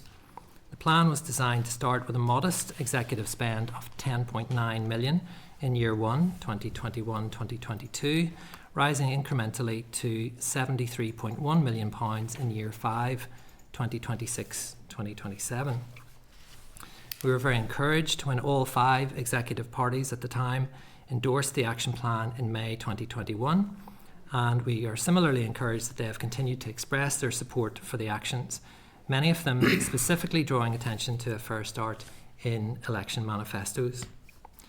It's important to remind members of this committee that our formal role ended, however, with the publication of a fair start on the 1st of June 2021, after which responsibility for the implementation of the actions rested and rests with the Northern Ireland Executive, led by the Department of Education, who moved to appoint a programme board in line with one of our actions in Key Area 8. Despite our formal role ending with the publication of the final report, we as a panel wrote to Minister McIlveen in November 2021 to propose that we would continue to play an informal role in championing the full implementation of a fair start, as we were naturally concerned that budget pressures could hinder progress against the actions. As a result, we were offered briefings from officials which began in 2022 and which have continued 3 times a year. These informal briefings focus on one key area each time and allow us to keep up to date as to progress against our original actions. During these briefings, we've been impressed by the genuine commitment of officials to delivering the actions and by their hard work in very challenging budgetary circumstances. We've also been heartened by the continued support for a fair start by members of this committee and by the political parties represented here. However, let me conclude my opening remarks by saying that this afternoon represents a very welcome opportunity for us to draw your attention to the delayed or partial implementation of many of the actions due to the lack of funding allocated by the Northern Ireland Executive, despite this cross-party endorsement.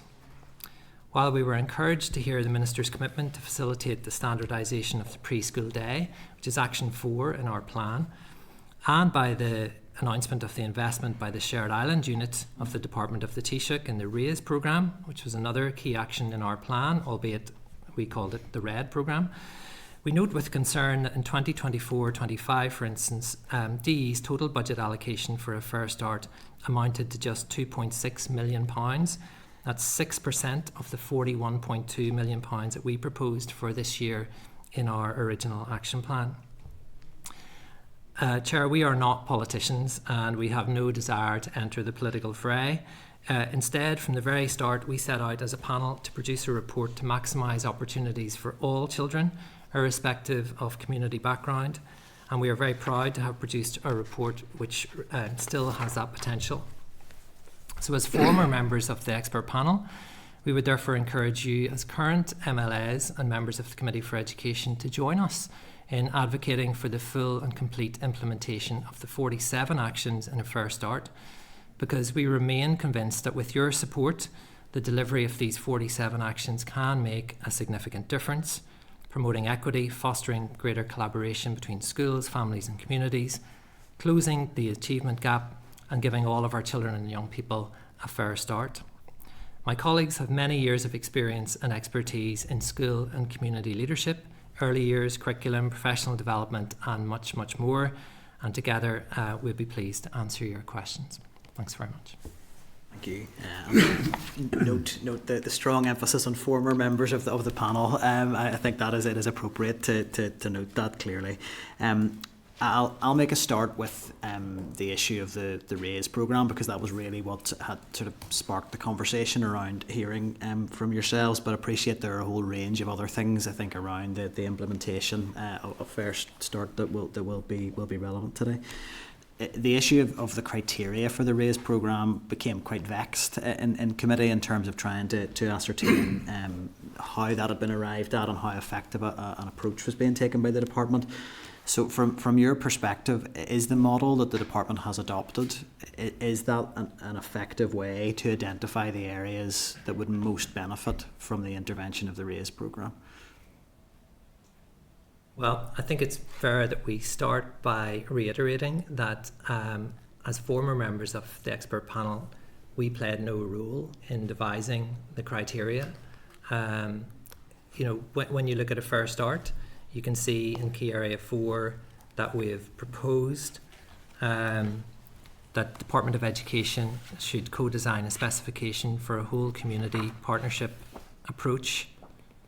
This should be strategic in scale, collaborative in nature, mandating co-design and the building of authentic partnerships between schools and communities using a place-based approach. But it was never our job to design the implementation phase of that. And while we might have received an update in relation to the criteria, we were in no way consulted or involved in the detail of working out which 7 criteria or 5 or 3 criteria would be used, nor were we asked or approached in relation to any weighting in relation to that. And we certainly didn't see any draft outcomes in terms of which areas would be selected or not selected. So I think that's important that we say that at the outset. And in terms of, and again, I don't want to press you on a point that maybe you don't feel the panel is able to answer, but I think the committee had quite a considerable degree of interest in this in terms of the issue around free school meals being the method by which the department has ordinarily targeted interventions in relation to trying to tackle educational disadvantage or to identify areas where maybe the highest levels of poverty were exhibited. Was it a surprise to you that was departed from and something else was set up? Is that something that you would have anticipated could have happened in terms of the delivery of this? Well, we hadn't predicted or tried to influence the department in any way in terms of the shaping of those criteria. What I would say is that clearly there are more factors than simply individual family income that contribute towards disadvantage, social disadvantage and educational disadvantage. And we were very aware, indeed many of our actions are cross-departmental because they realise the importance of other issues as well, including health, for example, and some of the other issues that are reflected, special educational needs that are reflected in the criteria. So I couldn't say whether I was surprised or not. It's not up to me to be surprised, but I can certainly appreciate that there are other factors involved, as well as free school meal entitlement.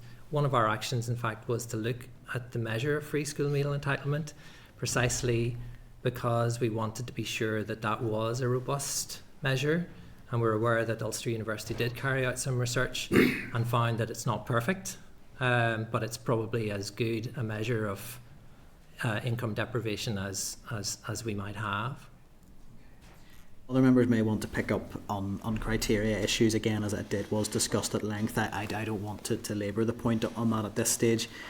Just one thing that it's connected but is a slightly different issue. In key area 5, and I think it was recommendation 7, there was reference to Band 3 schools being supported by the RED programme, and there was just that phrase Band 3 schools, and it was particularly that seemed to be around extracurricular inputs that should go in to support children and young people in those Band 3 schools. What is a Band 3 school? Can I just ask that first of all? What is that measure? It wasn't one I was familiar with.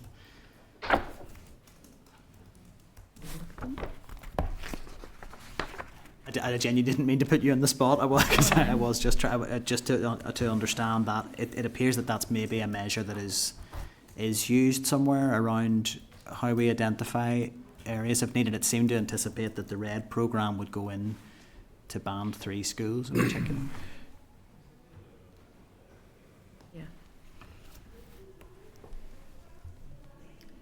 I'm not sure we recall from 5 years ago what No, the particular that's fine. reference was The to reason I was asking the question, I genuinely was not Yeah. trying to catch anybody out. Yeah. And not my intention at all. It was because it was an action for the RED programme that would carry out interventions in Band 3 schools, and I was just trying to understand what that refers to, because I don't know, and it was just to get a sense of whether that might have been something that we could look at in terms of raise, of whether there are a clearly identified set of schools already in existence that perhaps had been identified as needing these sort of interventions, but not clear on that. No, that's absolutely fine.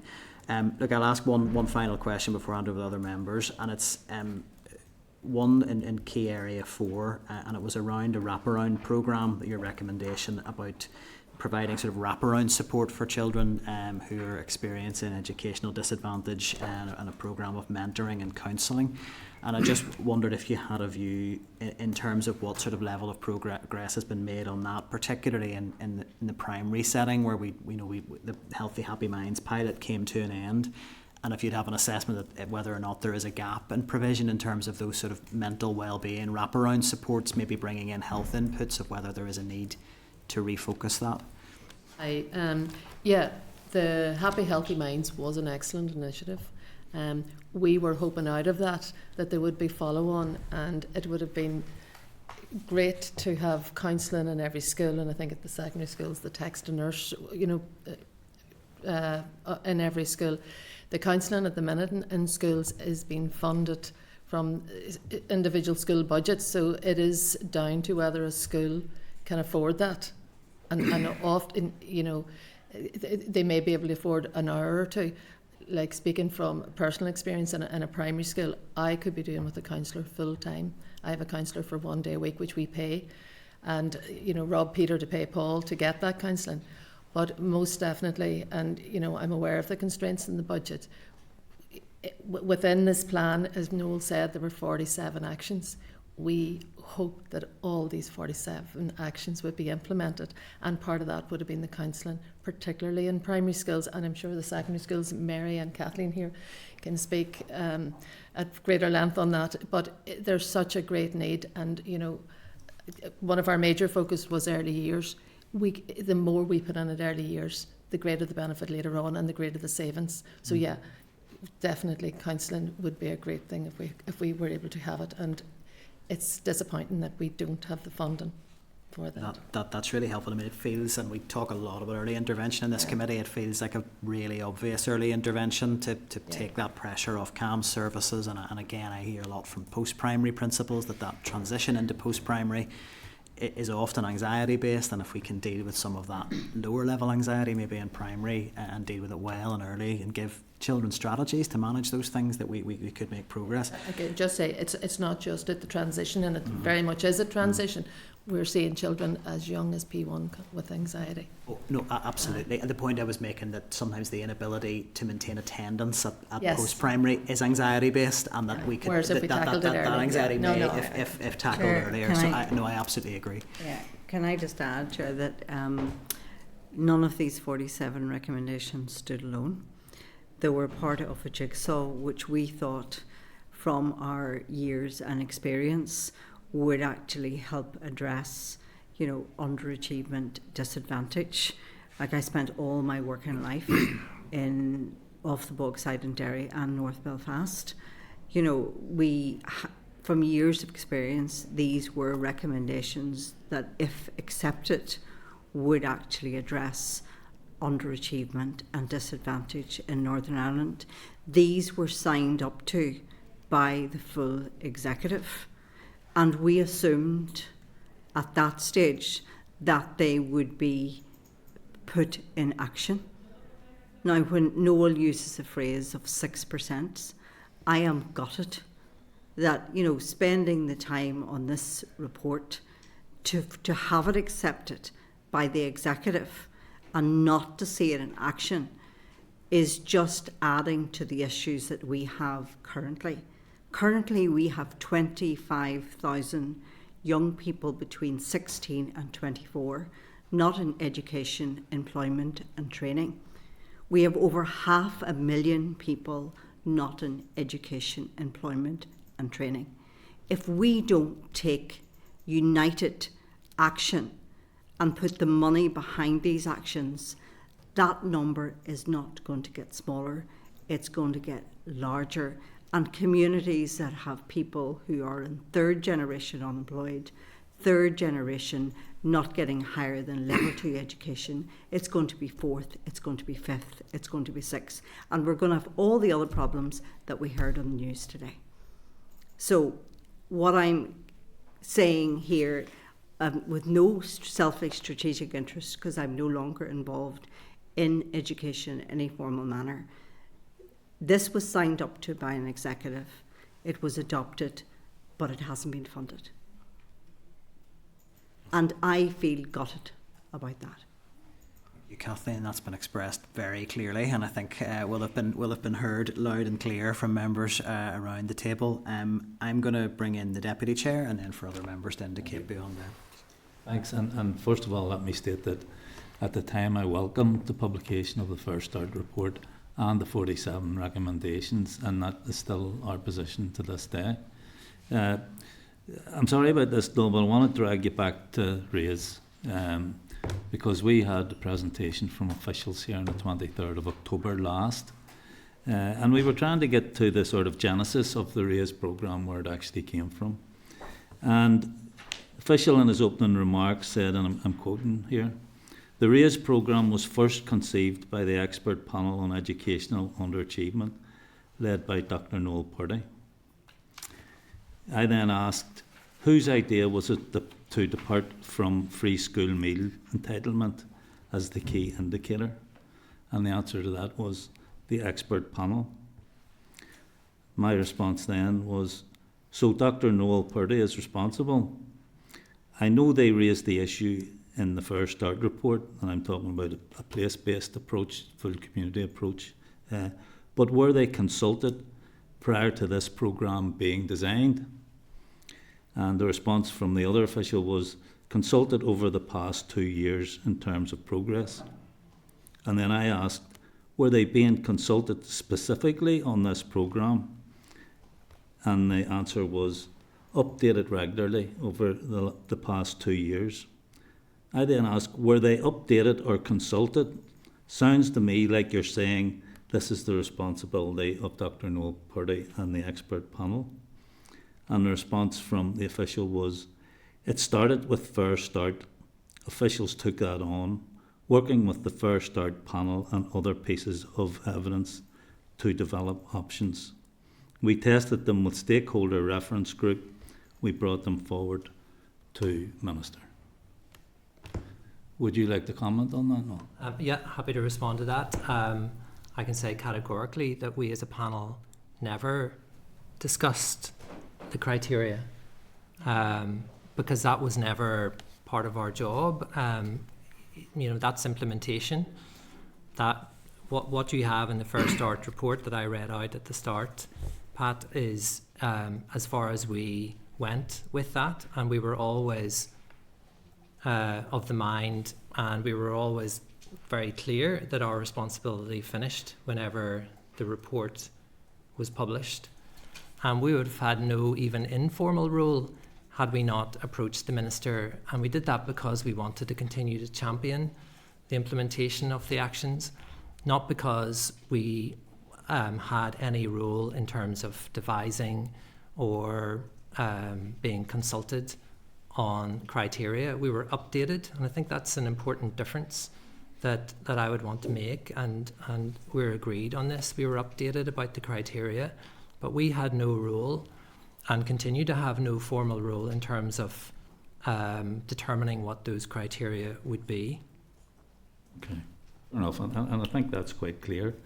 And I don't know why officials wanted to give that impression that the responsibility for the RAISE programme somehow rests on the shoulders of the former expert panel. What I certainly could say, and I'm happy to say more about this, is where the idea of a place-based programme came from. So we're very happy to talk about that, and I know Jackie will want to come in on that as well. But we heard through our consultation process of the value of place-based community approaches.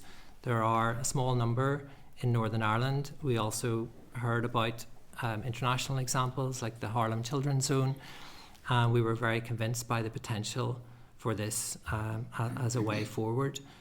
So that the genesis of the idea certainly came from us, and we wouldn't want to walk away from that at all. We're very clear about that. This was something that was very close to our hearts, and Jackie knows much more about it. I don't know if you want to come in now, Jackie, more about it than I do. Sure, and about a minute left on the inquiry, so as much as you want to pack into that. How long did you say? Just to say that the RAISE programme is a bit of a dream if it can happen, as was intended, and we did propose the equivalent of the RAISE programme in the report, but not any particular criteria. I'll just say this about the proxy of free school meals. Noel has already alluded to work at Mundon and Ulster University. There's also work Mundon and Queen's, which did say that proxy is a crude proxy. It's what we've got, it's what can be worked to, and very often is worked to. But for example, some of the work in Queen's showed that the qualifications of a mother is a much better indicator of advantage or disadvantage than anything else. But obviously the department can't get data on that to do that sort of thing. So there is, as Noel said, other criteria that can come into. And I think, Jackie, if you don't mind me interrupting, I mean, I think everybody agrees free school meals entitlement is a fairly crude indicator. And the department actually scoped out alternatives and came back to free school meals. And I just wanted to move on quickly because I haven't much time left in terms of the weighting of the indicators. And it's well known that poverty is the greatest indicator of educational underachievement. And are you disappointed that that hasn't been given more weight than the other indicators that are being used in the RAISE programme? I think one of the interesting things might be in terms of the allocation of funding and whether there's a weighting in relation to it or not that's worth looking at. What has happened is that there are 15 or variously 15 or 18 areas, if you take Belfast being divided into 4, that are going to benefit from RAISE. And I think the difficulty that existed in people's heads was that if you purely go on the levels of underachievement, it's very difficult to get out of Belfast or Derry, Londonderry beyond that, and yet there are serious underachievements in Portadown and Strabane and Ballymena, wherever you go. So it becomes an issue of how you address this issue where it is, not just where it is most concentrated, but that place-based approach is very, very important. And I would fear that, what we're talking about here, about a programme that can achieve something very significant, is able to do that, and that worries us at the moment. But the other big one, Pat, is that there are other streams of work in a First Start report that had the approval of the executive have not been implemented, or the money's not there to implement them. Apparently it's not in the draft programme for government, and I'm not sure why that is, since it was adopted by the executive. And if that's not finalised yet, it may well be worthwhile having a look at whether it could be put into the programme for government. But we would like, our call here is for you across the parties in the executive to champion the whole of the First Start report, including RAISE, which has got potential to make a difference, if done right. Thanks, Chair. Thank you. Danny, you were next. Thank you, Chair. I'm actually just going to probably follow on a bit from Pat, if you don't mind, on the RAISE programme as well, because look, I support First Start. I think the recommendations need to be implemented and the funding needs to be there. Look, on that house, that the difficulties we have here with being underfunded by the British government, below need. But when we do have funding, I think for me it is frustrating when officials come in front of us, and maybe I'm being a bit harsh by saying they misled us, but it sounds like they have in this regard, because one of my concerns was that, you can say that the geography of it and we need to share it out, and that's fair enough. but a part of the super output areas, like 2/3 of grammar schools, we're going to be able to tap into this funding, and that's what we were frustrated about, because if you're going to tackle underachievement, like, it must be something wrong in the grammar school if they're worried about their GCSE results. And then the schools that I represent and the school leaders I talk to, school attendance is a huge pressure right now. Some of them dropping down as low as 75% in West Belfast. And then you just have the announcement this week that the minister doesn't want to look, or can't, is telling to go to budgets for primary schools around that early intervention, around counselling. And that's another growing concern of mine, because that, if we really want to tackle underachievement, we need to get that early intervention. So when we do have this money with the RAISE programme, if done right, it's really frustrating. And that's suppose how we ended up here today was, it was the expert panel that was being labelled as the ones that done the formula that changed this, and I find it really frustrating. Just hearing from you that that's not the case, really not the case. And is the minister actually misguided when we have money that we could be doing better stuff with that money to make sure we tackle underachievement rather than going down this route? Can I just say, this was never, and it's unfortunate that it got tagged like this. This was never about money for schools. This was about putting a resource in to build authentic partnerships around the child who is underachieving, in whatever context that child lives their life, which is very often is in a large percentage of their life, something like 85% outside of actual school settings. So this was about building authentic partnerships. It was never about just money for schools, and therefore I think it's important to say that. And just the second thing in relation to that is that this was to be about a whole child, whole family, whole school, whole community, and whole systems approach. What turns out to be 20 or variously 20 or 17 million spread across 18 areas or whatever is not actually a lot of money to do that. And the big money to do that lives in the whole system across every department that has anything to do with the life of a child.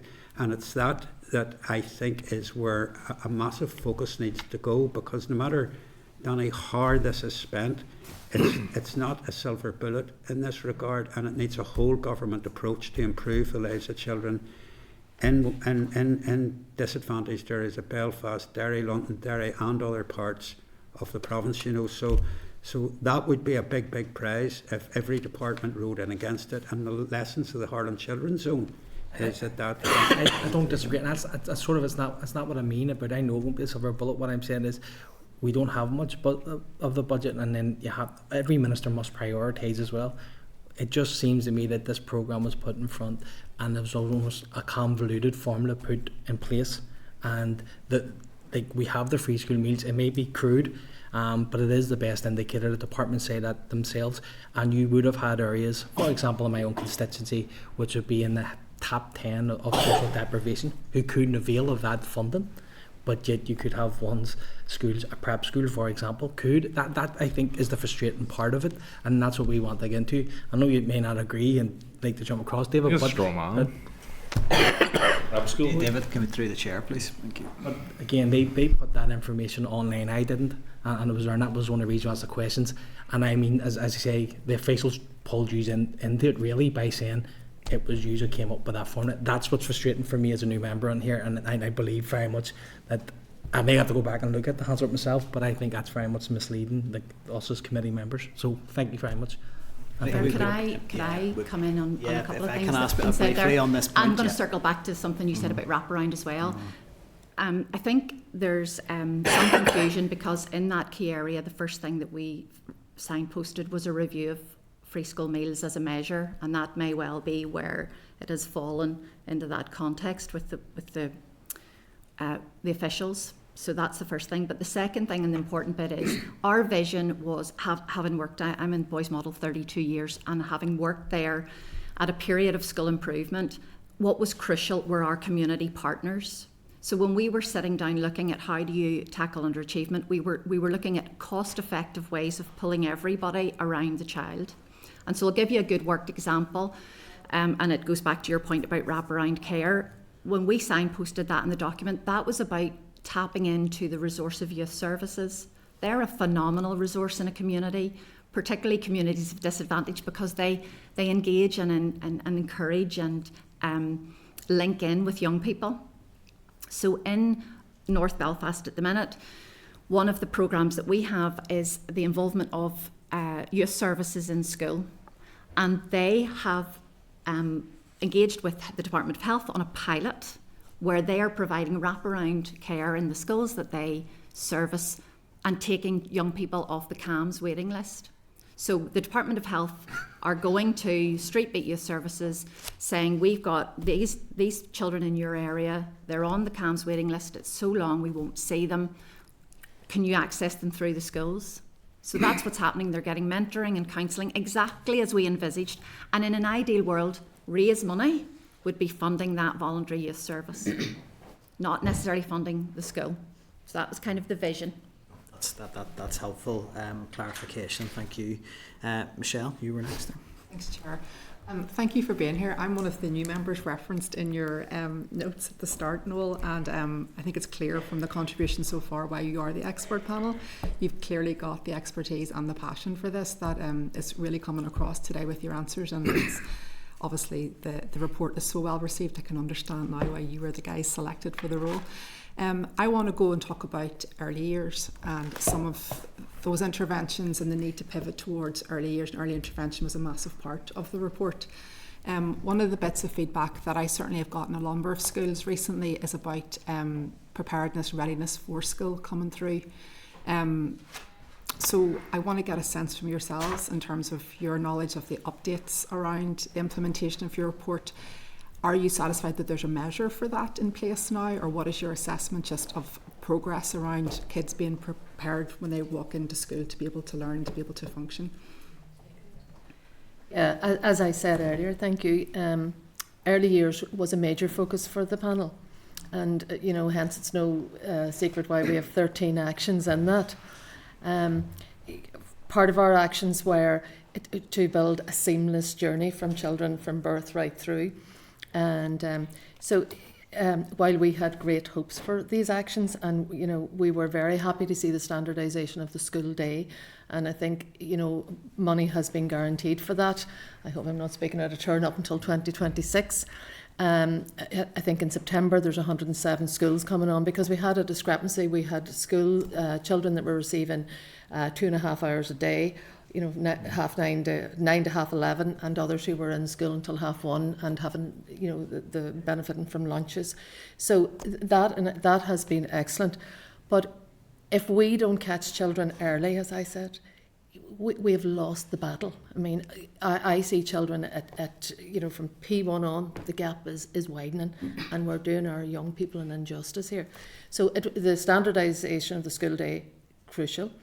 And the money allocated for that, it didn't all come out of the Fair Start, but I think Fair Start was the impetus for it.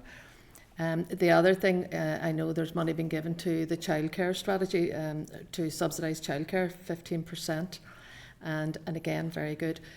One of the things that's particularly dear to my heart was the money for the Tiny Life, Tiny Learners, and that was a programme that would encourage schools to look at where a child's background came from. So there have been small gains, and we're happy with those. And special needs was a particularly big area. And again, I know the Minister's carrying out a review of that, but it's not enough. There hasn't been enough done, and I think to date, over the past 4 years, we had anticipated a spend of 56.2 million. And I think the spend is somewhere like 2.559 million. We're nowhere near it. And, it's a false economy.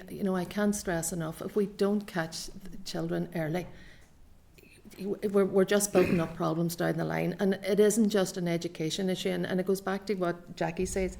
It's an interdepartmental issue. It's health, it's communities. It's everywhere. It's the Department of Justice as we go on down the road. So money put in early, it's a no-brainer. It gives impact. So while we're happy at some of the things that have come along, but it is nowhere near what we wanted or what we anticipated. Can I just come in on the back of that as well? I mean, absolutely. 13 of the 47 actions related to early years, we were convinced from the outset. We provided evidence in the report as well, and we referenced that Heckman curve about, you know, the importance of investing early. It's more than offset by the savings later on. So we're delighted that there's such an interest in early years around this committee as well. But, you know, as Joyce said, it's just not, it's not enough. It's still not enough. And we know that the COVID impact in preschool in 0 to 2, 0 to 3 is significant. Those children are making their way into preschool, into P1 and P2 now, with higher levels of special educational needs. There has been investment in the early years SEN inclusion service, but again, if you ask anybody out in the sector, ask any preschool or foundation stage teacher, they'll say there's still not enough, and the need far surpasses, or the provision and support far surpasses the need that's there, and it's increasing all the time. You'd have an expectation, because a number of places in that update report it references this will be dealt with in the early years and childcare strategy. Have you been consulted on that strategy and any of those inputs at all? No? Okay. One other thing I wanted to pick up very was briefly, Michelle, we're out of time here. Oh, Pat, get extra time, I'm getting extra. Childcare strategy, I've referenced the progress report again, just to come back to. It looks very much like it's the department who are providing those reports, and sometimes when I'm looking at some of the actions that are green, they don't feel like they're necessarily related to the reality that we've experienced. One I picked out was the 14 to 19 framework. We know that isn't progressing, yet it's in there with green to suggest that it's moving forward and it's on track. Would you have concerns that the department is marking its own homework with these reports, and should perhaps someone else be independently kind of updating us on that? You make a very valid point. As chair of the Northern Ireland Skills Council, we're avidly watching the 14 to 19 report, which had some really brilliant recommendations. My fear will be by the time it's implemented that they will be completely out of date, because the 14 to 19 whole area needs great reform, particularly around one of the key areas, which is curriculum and assessment. We have an assessment system here in Northern Ireland which is very greatly weighted towards academic qualifications, where the recent Skills Barometer report, which was just out 2 weeks ago, pointed to the fact that we have a real shortage of people with level 3, 4 and 5 qualifications in Northern Ireland, and in areas where our education system doesn't even figure. So 14 to 19 needs implemented. Probably before it is, it now needs to be reviewed to see if it's current for today. But we've long awaited that, and equally asked questions why that is delayed. And I think those questions best come from people like yourself. Thank you very much. Thank you, Chair. We can certainly take that away. We are hoping to meet concurrently with the Economy and Education Committees, so that's hopefully an issue we can take away. David, you were next. Thank you, Chair. I'm not going to question you on raise, but I am going to give a view in terms of what's already been said, and that is that Pat has read verbatim, not contesting that from that particular session, but I would recommend going away if it's of interest and watching that entire session and seeing the tone and the drive of that particular session and the context in which comments were made, because I think it does set us a different tone. I do think we're continuing to hear about grammar schools and prep schools, and to be honest, I think that's a straw man. The list of schools that went out from the department, I think, should not have went out, was very misleading, was very unhelpful. But there are some around this committee table that are intent on using that continually for their own arguments, and I don't think it's appropriate, but I'll move on from that. Could I ask, just something that we're familiar with now is this around free school meals, and free school meals entitled pupils do better in Catholic maintained schools generally rather than perhaps in our controlled schools or those within more Protestant working class areas. Is there anything, what is it you feel that is done better within that sector? And perhaps you can talk beyond that. Is there a cultural element beyond that goes beyond the schools? But why do you feel that they are performing better than their Protestant equivalents in terms? the Protestant working class boys in particular? I'll start on this, but I'm sure everybody will have an opinion on this, because there's no easy answer. It's an excellent question, David, and I've asked that question to 3 principals in the last week, 2 of whom are in high performing Catholic maintained schools with very high free school meal entitlement. And I've asked them, can they put their finger on what it is that makes the difference between their school and many, if not all, many of the controlled schools whose GCSE scores are quite a bit lower. And they couldn't, because they were saying, well, like, I'm sure the controlled school down the road puts their children first. I'm sure they have a strong pastoral ethos. I'm sure they, have strong leadership. I'm sure they're doing exactly the same as us. Previous reports, Queen's did the Iliad report a few years ago, which did talk about differences in community cohesion between traditionally Protestant loyalist working class communities and Catholic, Republican nationalist communities. And there was a suggestion that community cohesion is stronger in the Catholic community than it is in working class Protestant areas.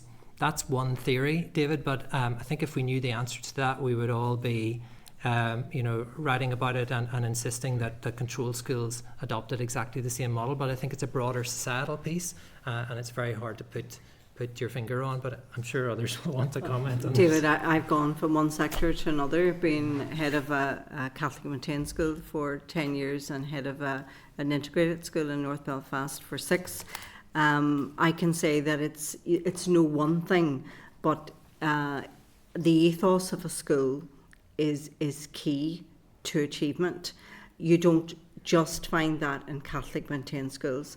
I've walked into controlled schools with a wonderful ethos. I'm looking at the one beside me, Kilkeel, for example, wonderful ethos, boys model ethos, but there has to be something around the value of education, and that's where that whole community combined together. When I was principal of Derry, I could have asked somebody in the Old Library Trust, the Bogside and Brandywell community, to come and help me to get a child back on board, and they would have. And sometimes they were funded for that and sometimes they weren't. I had to do a bit of work on that in North Belfast, simply because the school was probably newer in system, but I got great support, and I got great support from every single political party to ensure that happens. But I think there's something in building that community cohesion, and my colleague over here, Jackie, says it takes a village to raise a child. And I knew the power of that so well when I came to North Belfast. But I did feel when I walked into North Belfast from being in Derry that there was a decade behind in that cohesion. And to be clear, I wasn't trying to be disparaging towards our controlled sector, because I think I point in my own consistency even to some very good, but it's just dealing with the data and sort of there's some discrepancy in how to try and get the bottom of that. Maybe just following on that, and this goes back to the report that you mentioned, one of the aspects that seemed different that it raised in Protestant wards compared to Catholic wards was the sort of supposed, and it's not an area that I'm particularly I have any expertise in, is the youth work, and the idea that the youth work was more fractured in Protestant areas relative to Catholic wards. Is that a contributory factor, and how do you think? You discuss it in here, but how do you think that we change that, and do you think any progress has been made on that front? Well, time is beating us, so I just ask for a brief response on this. Quickly, Yeah. Youth work is transformative for young people who are subject to disadvantage. It's a key engagement tool for schools, and they are multifaceted in the supports that they can offer schools, so it's absolutely a resource we need to tap into.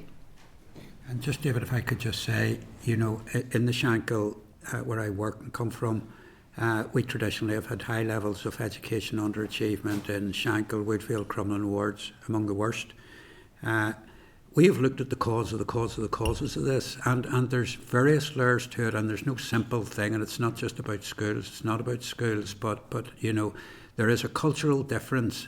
I'm the last of a generation on the Shankill that didn't need a single qualification to my name to make my way in life, because I was going to get spoken for in Mackey's or the shipyard or wherever. As a community, we didn't need to value exams or education. Now we're 2 or 3 generations on, and we do, and we're playing very fast catch up. So it's a complicated picture and an interesting one. because we have so much in common with the Falls Road, you know, and the Shankill, but there are also differences. Yeah, that's a cultural element I Yeah. probably recognise as well. Thank you, Chair. David, Cathy, you were next. Sure. Unsurprisingly, I do want to go back to Ray's programme. I want to go back to a point that Jackie, you made around it being place-based. And, you know, when we were speaking to department officials just specifically about the programme, one of the things they said that they did want a geographic spread for the Raise programme. Now, with that in mind, my own constituency of South Down has absolutely no funding. Jackie, you mentioned specifically Strabane, I think, as well, and there's no funding there, despite being levels or having high levels of high deprivation. What would your view be on that? Do you think that this programme has been successful then in being geographically spread, and do you think that a geographical spread is a good way to set policy?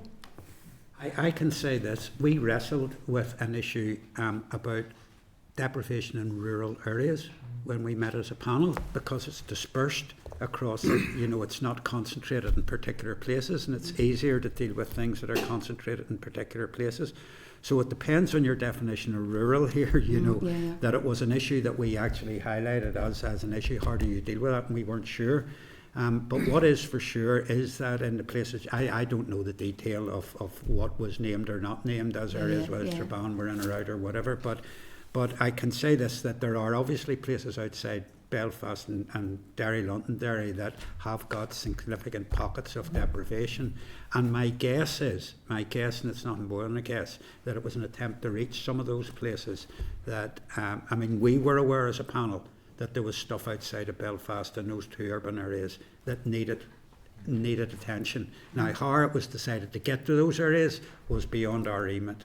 But I think we did anticipate that there were areas outside those two big urban centres, even though the greatest concentration is within them of underachievement, that required attention. Mm-hmm. I think we'd be very sympathetic to issues of rurality, and I remember we did a session where we had a number of people from border areas and Fermanagh and so on that had to travel many miles to access any services at all. So we're certainly very sympathetic to that, and I suppose it just comes down to implementation and criteria and super output areas and so on. But so we would be, of course, broadly supportive of as many people accessing the funding as possible. I mean, that goes without saying. I take that on board, but it's very clear that there are huge gaps. If this is the case, that it's a geographic spread, in my view, it hasn't hit those. I want to actually ask about Irish medium as well, because I know it's specifically referenced within the First Start report as well, and we know it's an area that's disproportionately high, or levels of disadvantage as well. And I know Collier and Gil Scogliacta had commissioned a lot of research through First Start funding as well. What would your view be on whether those specific actions that were around Irish medium can, will the Raise programme hit those? Will it, make any difference, or do you think it's going to maybe add to that, further disadvantage in those areas? I'll maybe make a start there. And so we had representation from Collier and Gil Scogliacta, and since then we've been involved with them. I'm currently undertaking a research project for them, looking at the workload of Irish medium teachers in the sector. There have been a number of other research studies. One published just a couple of weeks ago, really a review of the 2008 review that I attended here. The Queen's report that was published about a year ago, led by Aisling O'Boyle. All of these have highlighted particular challenges. We were convinced from the very outset, from the first presentation we had from Collier, about the particular challenges facing the Irish medium sector, and that's why we wrote 2 of the 47 actions specifically related to the Irish medium sector. Raise, what we call RED, is only one action. These are 2 very distinct, separate actions, and we certainly wouldn't want Raise to overshadow or eclipse any of the other 46 actions in the report, and particularly in relation to the Irish medium sector, where there are undoubted challenges, and that's been well proven in recent research. Yeah, I mean, I'll just add, we were very cognizant of the Irish medium sector, particularly their resources assessment. There are so many areas that they are struggling with, and it is a growing sector. And it does need a lot more. And we had hoped by including this in our report that they would get our full backing, and we're still hopeful. But you don't feel today that it has. Funding has been given. I think it's 100,000 has been given to fund a coordinator and to carry out research. But is it enough? No. I know there was some work done with SIA as well, because that time I was vice chair, because there was difficulty getting markers, examiners from the Irish medium sector, and I know that they were accessing for a start to try and redress that. Now we have no update on how that is going, but that was a real issue because it is a growing sector. And another real issue is staffing, is teachers in the schools. And I mean, we have so many parents that want to raise their child through the medium of Irish, and we all know the benefits of a second language, and we had hoped that would be a big focus, that we would get more into the sector to that would be able to speak Irish. And I think the Education Authority have formed a committee and have tried to recruit Irish speakers into that to support the Irish medium. But it's like a lot of it, of our actions, there's not enough done yet. We need more. Time is going to beat us, but there'll be a number of things we can pick up for follow-up from this. So Colin had indicated next.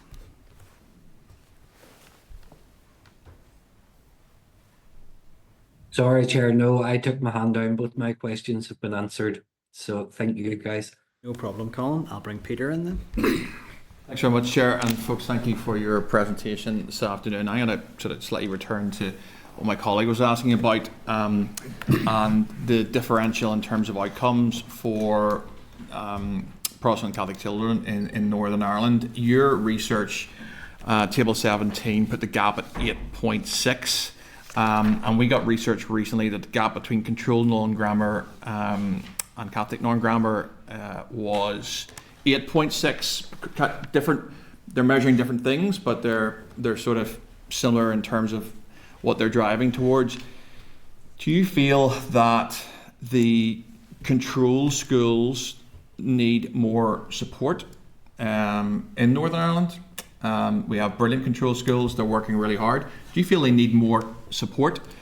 And do you think would you agree with the independent review panel that having EA as their managing authority is problematic? And is there a way of addressing it? Clearly the minister's indicated a direction of travel.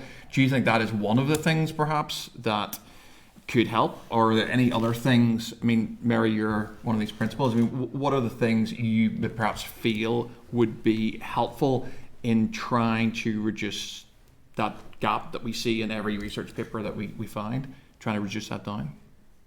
Well, there has been an announcement that there will be a specific support body for controlled schools, so that's a step in the right direction. We'll see what that turns out to be, but there's a real critical gap in terms of leadership support, and we talk about that. There's dearth of TPL for the teaching profession across the board, but key area 6 leadership is there is absolutely nothing that is contextual and specific to leadership in a context of educational disadvantage, whether controlled or not.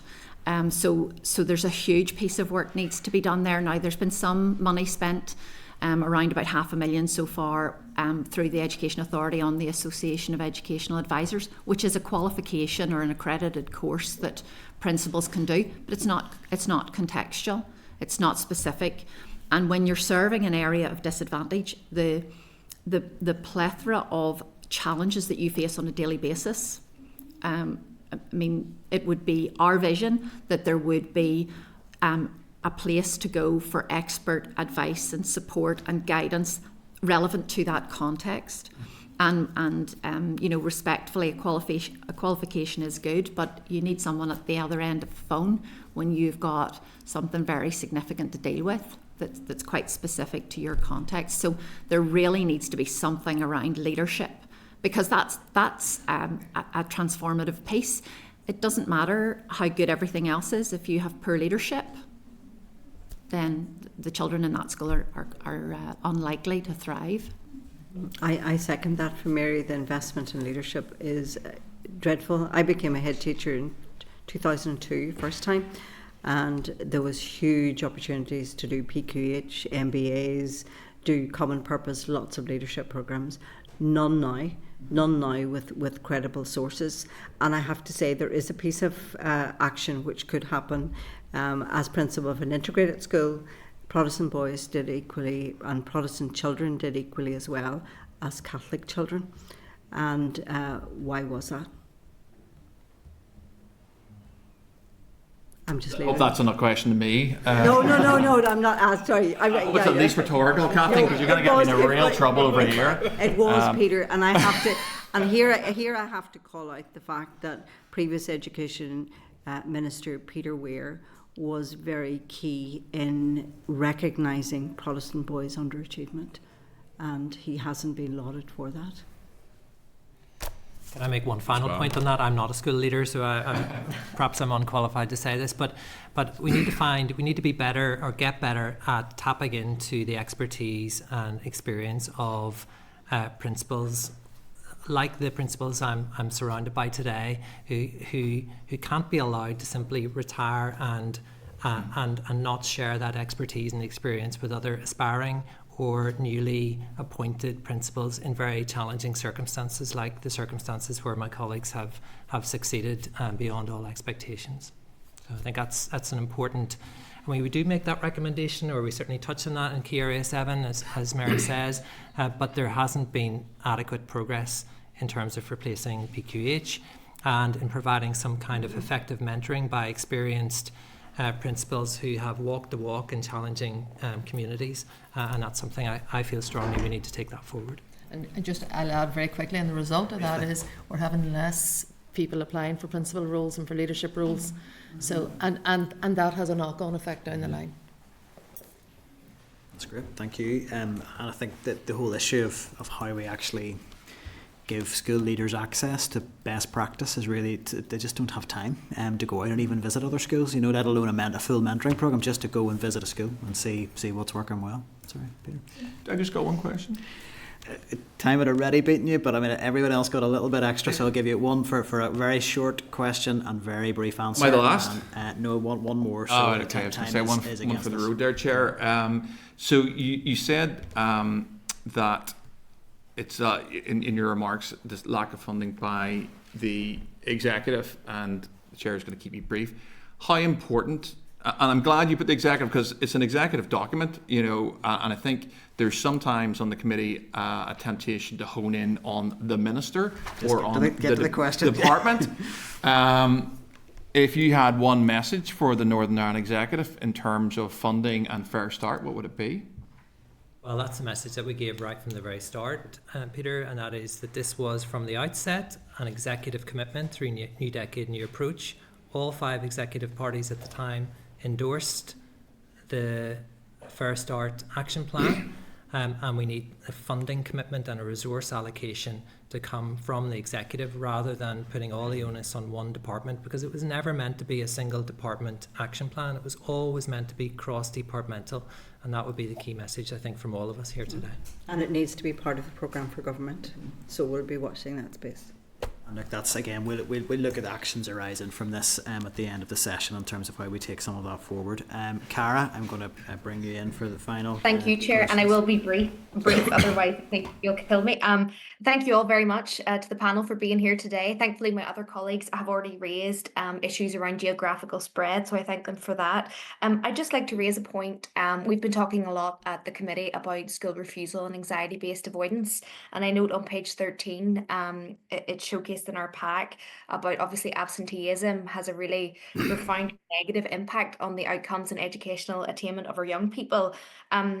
Just the undeniable link of being, from a deprived area, you're 3 times more likely to experience an adverse childhood experience. And I know you had touched on your document about the importance of early intervention, and that can improve mental health, physical health, and overall academic outcomes for young people. I'm just curious, one thing I had raised weeks previous on this issue was if our young people are in sort of key stage 3 or, you know, around that GCSE sort of age, they're refusing to go to school, you know, 2 to 3 days a week on average. Do you think we're providing them enough opportunities to get back into the school setting to get those grades? This was something that was flagged to me by a parent who said, you know, my child has missed a lot of school and I just feel we do not have those opportunities to help them get the education and the grades that they might need to prosper in society.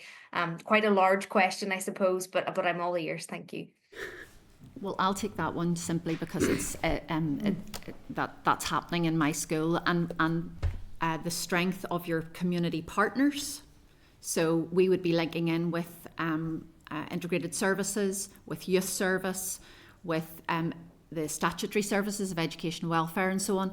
So as a school, you've got to be forward thinking, you've got to reach out and have networks of people, because 99 times out of 100, a parent will not open the door to a teacher, but they will open the door to a youth worker, someone from family support services. We have pastoral staff, and that's because of additional funding that we have through targeting social need, and also being part of the full service extended schools programme. We can afford parenting support, which is what we envisaged in RAISE. As being something that could be funded, because those people live in the community, they know the community, they know the challenges, they are much more accessible for vulnerable parents.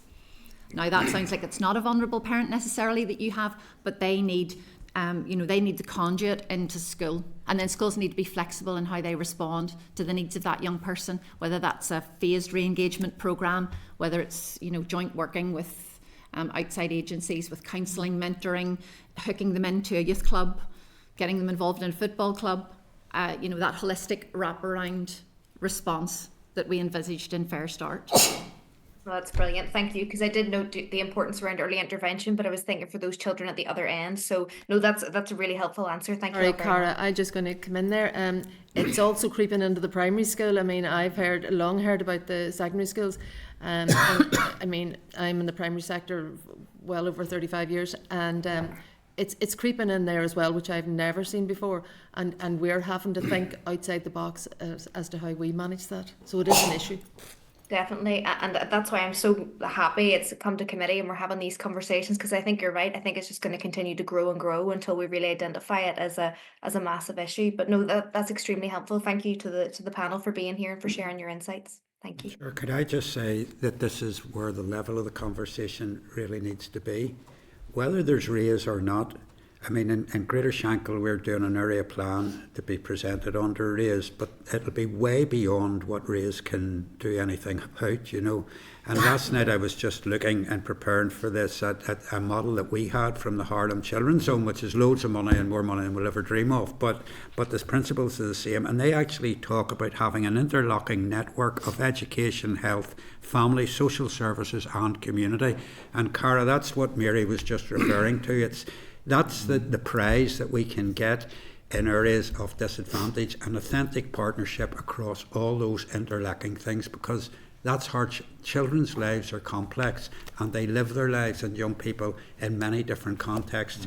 We need to bring those contexts together, and that's actually what was at the heart of the picture that we had, or the vision, if you want, that we had about RAISE, or whatever it's now. Yeah, RAISE as it's now called. Well, that's really helpful, and one of the things that has just been in my mind through the whole evidence session is Children's Services Cooperation Act, and again, this committee has felt like it's been banging its head off a brick wall every time we raise that. Sort of officials' eyes seem to glaze over, and I think it might be something we can look at in terms of how's that legislation being utilised to actually ensure we get buy-in from all those departments that you've also articulately outlined need to be involved and around the table to make this work. So that's been a really helpful briefing, and thank you all for giving up your time for us today. It's been very much appreciated. Thank Okay. you. Very much. Thank you. So while witnesses are just making their way out, we'll get through actions arising quickly because we do have another evidence session to follow. So I'm going to just put two proposals out there, and there may be others then that we hear from others. I think the first is on Children's Services Cooperation Act. I would suggest, and I want to say this clearly, I would suggest we write to the Education Minister solely because that act is a responsibility. It sits under the department, but it would be with a view to a piece of correspondence, I would think, around what is being done with all the departments to engage that legislation, specifically in relation to activating the recommendations of Fair Start and the pooling of resources around activating Fair Start. I think would be one I would like to take away, and I think to get the department in to brief us on Fair Start. I think, Michelle, you had highlighted that concern. A lot of these things in the report come back as green. Are they really green? Are they definitely all in train, and are they actually progressing as outlined? So I think we would be good to hear from them if members are agreed on that. Happy to hear other proposals. I would ask everyone if you've got a proposal on any action, quick to the point, and we'll hopefully get it agreed and moved on. Is there anything else arising from that, David? Right to whether the Executive Officer Finance is the most applicable in terms of establishing resource, not just for education, but for that whole piece in terms of Fair Start and educational achievement. Perhaps by the Executive Office. I know certainly even from, I mean, I attended a briefing at the Thrive project, which is very much a kind of one of the, a sort of a precursor, I think, of sort of how RAISE has rolled out. And there was an Executive Office official there at that briefing, and they had a real interest in how this sort of work could model out collaboration across departments. So I'm happy that we do that as well. Executive Office holds oversight of it, so I think we should write and say, that's what my colleague said. Let's get some feedback on that. It's like 2 or 3 sensible actions we've got there. Anything else? All agreed? Okay. I've had a few directions that a comfort break is required, so we'll do that very, very quickly, and I would ask quickly, as soon as we have quorum, we restart in the meeting. So if we can take a quick comfort break and then on to the next item. Just for the session. Committee Room 29. Sound.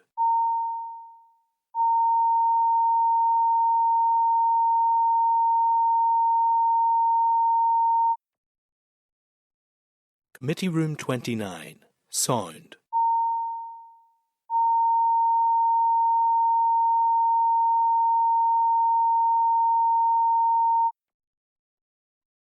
Committee Room 29. Sound.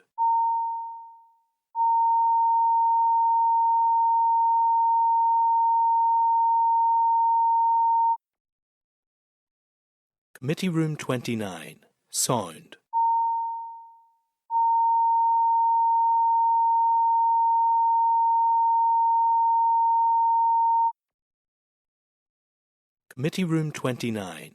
Sound.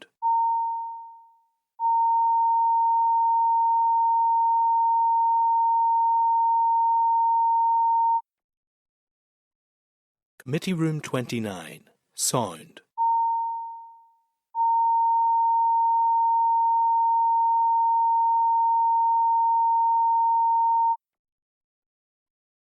Committee Room 29. Sound. Committee Room 29. Sound. Committee Room 29. Sound.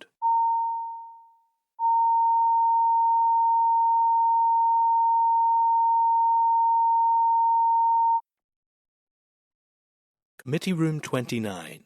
Sound.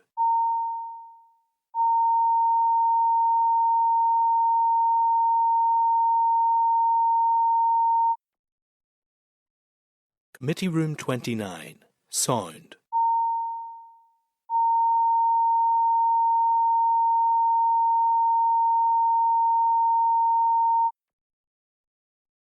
Committee Room 29. Sound.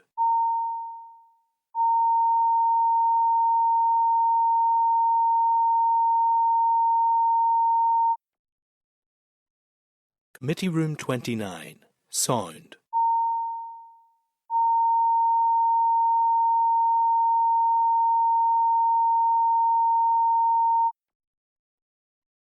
Committee Room 29, Sound.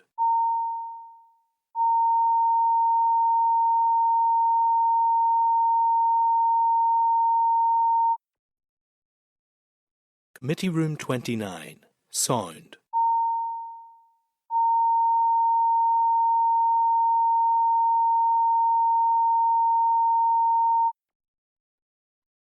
Committee Room 29, Sound.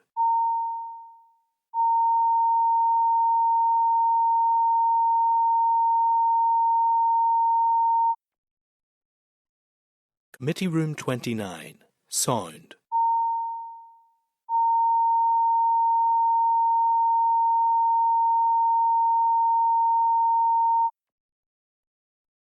Committee Room 29, Sound.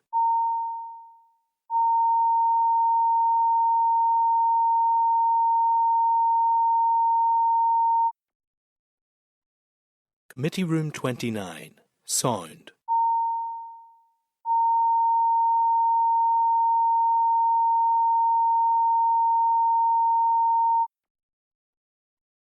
Committee Room 29, Sound.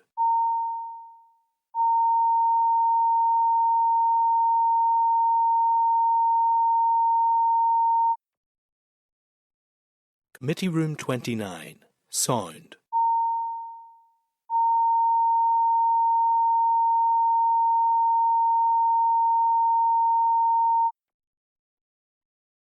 Committee Room 29, Sound.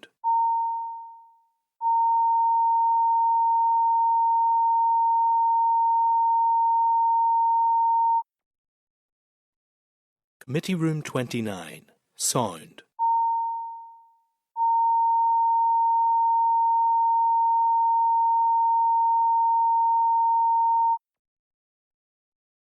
Committee Room 29, Sound.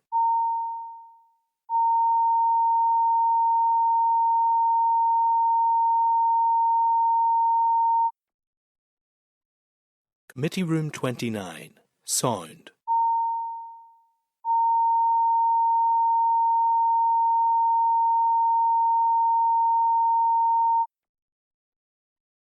Committee Room 29, Sound.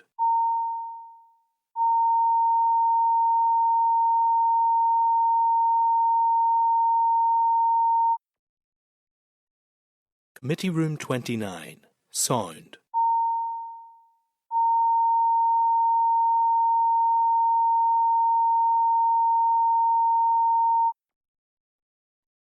Committee Room 29, Sound.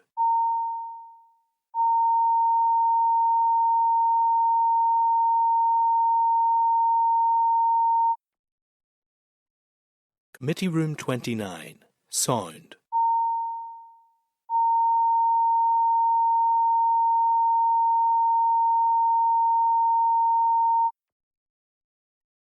Committee Room 29, Sound. Not clean, one the other side. Okay, members, so that's us back into public session. So if they want to bring the witnesses through, we are now at item 8 in the agenda, and it's a briefing from the Education Authority on the minor works transactions process. So I refer members to a briefing note from the committee clerk at page 324, briefing paper from the Education Authority at page 326. Just let the witnesses get settled and we'll go through the admin. We also have a response from the Minister of Education on a number of issues, and one of those was spending on minor works and school enhancement projects, and that's at page 82 of tabled paper. So thank you all for joining us this afternoon, and sincere apologies for the delay in getting to your evidence session. The session with the Fair Start panel it was a big panel and a lot of interest in it, so it did run over time a little. So we're very grateful today to have Richard Pengelly, Chief Executive of the Education Authority, with us, Donna Allen, Interim Director of Operations and Estates at the EA, and Roger Sayers, Assistant Director of Infrastructure and Capital Development at the Education Authority. So given the time is against us, I'll probably dispense with any major preambles. receiving a briefing today in relation to minor works capital projects in general and some of the issues arising from the funding provided to Lisneal School in particular, as they gave rise to the committee's engagement with some of the issues. So I'm happy to hand over to yourselves for any initial remarks. I would normally say up to 10 minutes. I think if we can definitely aim to keep it under 10 minutes, that would be good to give members time to move into question and answer. So look, I'll hand over to yourselves from here. Okay, Chair, thank you. I'll just say a few points, and I'll restrict them as best I can. Really, there's two things at play in terms of minor works, and just to be clear, I get the fact that the committee's interest is minor works. There may be a specific issue about one school. I'd want to dominate that in terms of the committee's questions. The paper that we've circulated, I hope, unpacks a lot of the issues. I think in terms of the committee's legitimate interest and the points that they're concerned about, I'll just jump over that and move straight to questions. With your indulgence, there's also a wider and parallel media debate about some issues. I just thought it would be useful to take a couple of minutes. I think helpfully the main media interest in this, a week or so ago, there was an editorial that said there are 4 key issues of concern. And I thought briefly to run through the 4 of those, not least for the wider audience that may be watching this, but also it may help just with some of the committee's points. But the 4 areas that were identified as being, these are the issues that it's all about. Firstly, this is a story about a school that received significant funding without a formal application. That is the case, and it is the case that there was no need for an application because we do not require applications for the control sector for Priority 1 projects. The context is important. The issue today, we're talking about minor works in the control sector. There are separate processes for the non-control sector. In terms of the control sector, there was no need, so it wasn't anything that was missing or erroneous about the process, the lack of an application form. We are the asset owner. Education Authority owns the assets. At one level, you could say an application would therefore have been us applying to ourselves. So, oftentimes we're accused of being far too bureaucratic and having too many hurdles. So the lack of an application process when we don't need one and we have hard teams on the ground. So that's the first point. The second point, it's about EA claiming that the pitch was a major health and safety risk. It is a major health and safety risk. That was the assessment that was undertaken in 2019 by one of our experienced ground maintenance staff. It was then confirmed by an independent report. That has been the case, and the work has always been predicated on that. The reason for this point is we made a mistake on the 31st of January when we said this pitch hadn't been in use. There's context around that that this was trying to put a statement out on a Friday evening to try and allay some growing public concern about what was happening. We didn't have the opportunity to do all the checks that we would normally seek to do. We got that wrong. We hold our hands up. We're sorry for that. It shouldn't have happened. But a mistake that was made on the 31st of January 2025 doesn't undermine an assessment that took place in 2019 and 2020. The other point I would say, and the paper sets this out, it is a health and safety risk. We're capable of mitigating that at a local level by some make, do and mend type repairs. None of the repairs that have been taking place have in any way addressed the medium to long term issues with the quality of this service. I could draw an analogy that, for example, if a school needed a new heating system or a new roof, again, we can put local contingency arrangements in place that the school can remain open while we're awaiting the completion of the big project. It doesn't mean the roof doesn't need repair, the heating system doesn't need replaced. Thirdly, it's about the funding coming after a meeting with not one but 2 ministers and an MLA. It's not for me to talk about meetings that I wasn't at or ministerial meetings. This project, the timeline started in 2019 and we can trace it through and the paper sets it out. I'll not get into the detail of that, but this is a normal timeline for a project of this magnitude. Unfortunately, they take 3 to 4 years. That's the timeline for this, but this started with the school indicating there was a problem in our inspection process kicking in. And then finally, it's about the Minister belatedly admitting that he tried to pause the funding. I think that's just a simple misreading of a letter. Following the meeting, we were asked to provide an update in terms of a project that we had responsibility for and we were taking forward. We did that.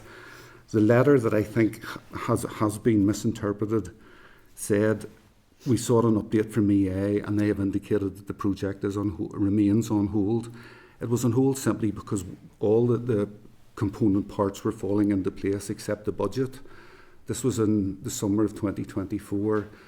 It was early June 2024 where we received confirmation of our capital budget. By the time we disaggregated that and allocated individual projects, that took us to the sort of August timeline where we initiated the tender exercise.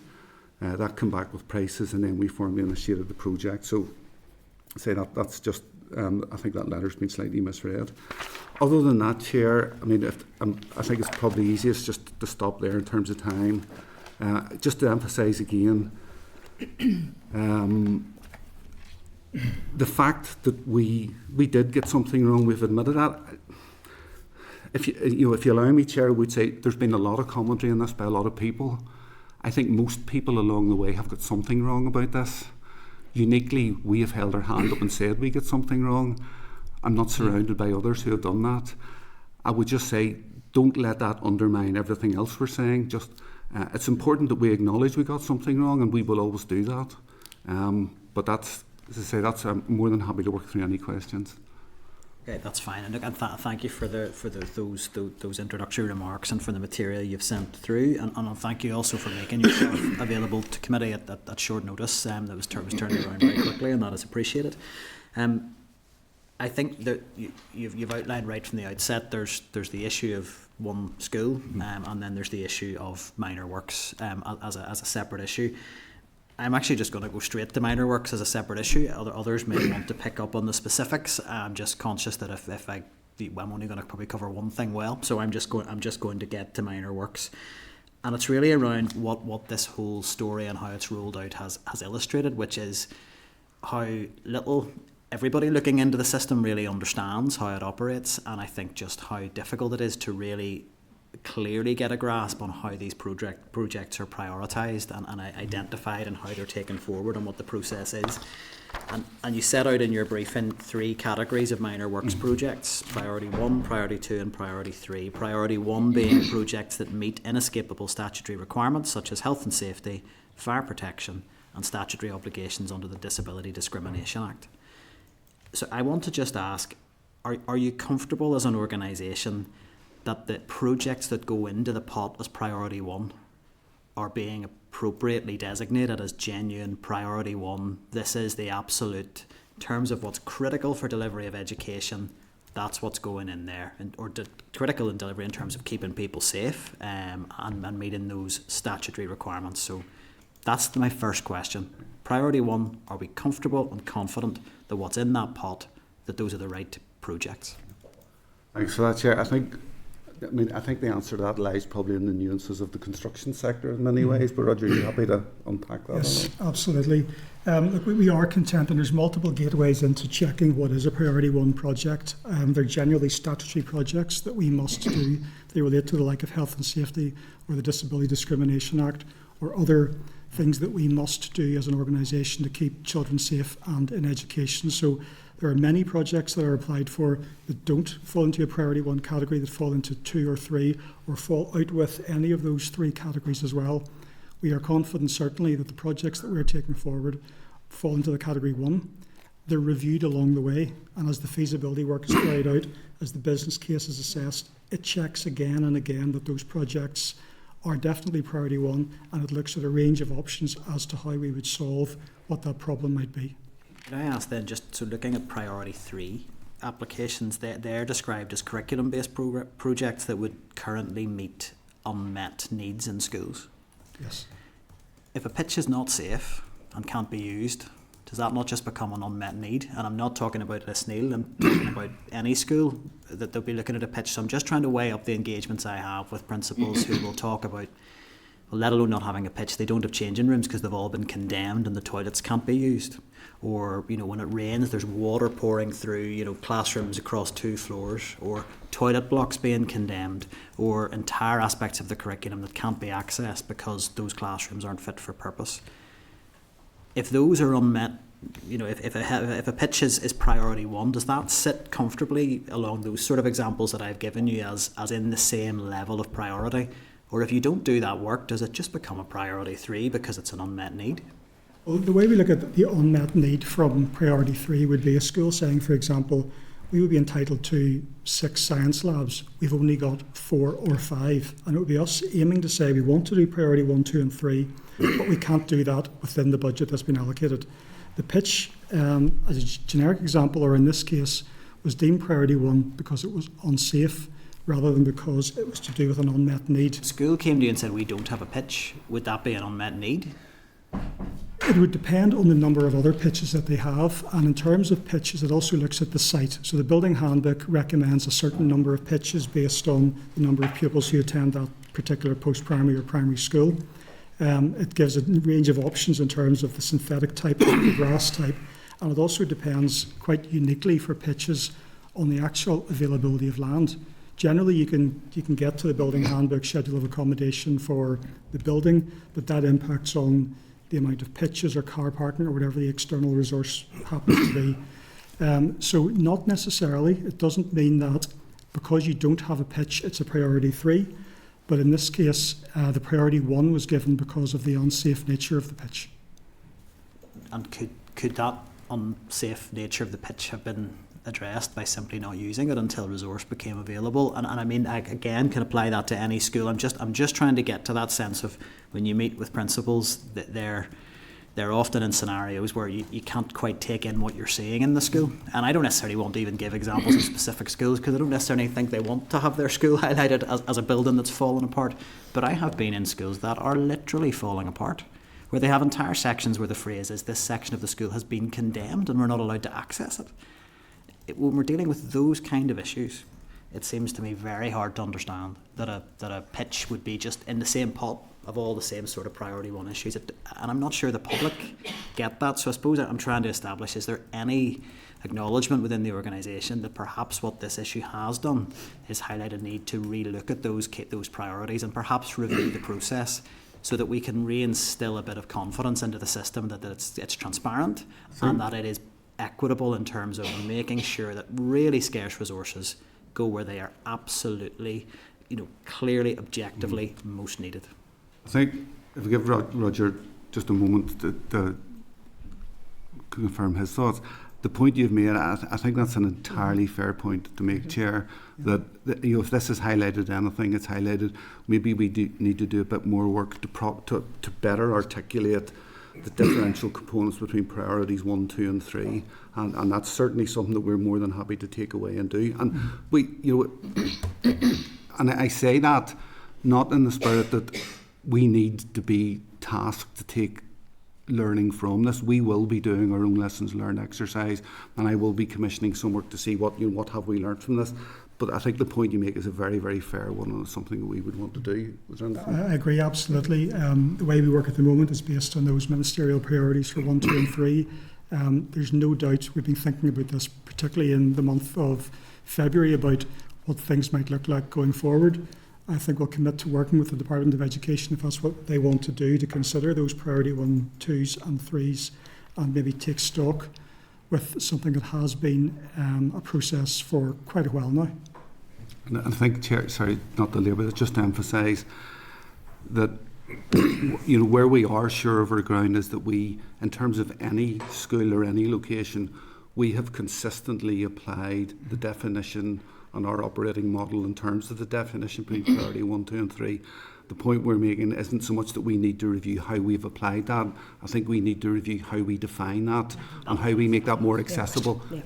Are the definitions and the kind of cases that are going into each of those pots, are they appropriate? I think that's fair. I'm not convinced they are, and I think some of the other questions around where does the level of decision-making responsibility sit? These are substantial sums of public money, and it's just to get a sense as well. I think if there's any review being undertaken, I just want to put it on the record that I think just what the chain of accountability there is, that I think there is principals looking in may feel, so someone can just, once a box is ticked that's priority 1, it's in there, and I have to sit in priority 3 and there's nothing that can be done. So I think those feelings this is a reflection of Scales Resources, and we need to, you know, when you're custodians of public money, it needs to be clear how that's being done. I'll not labour that point.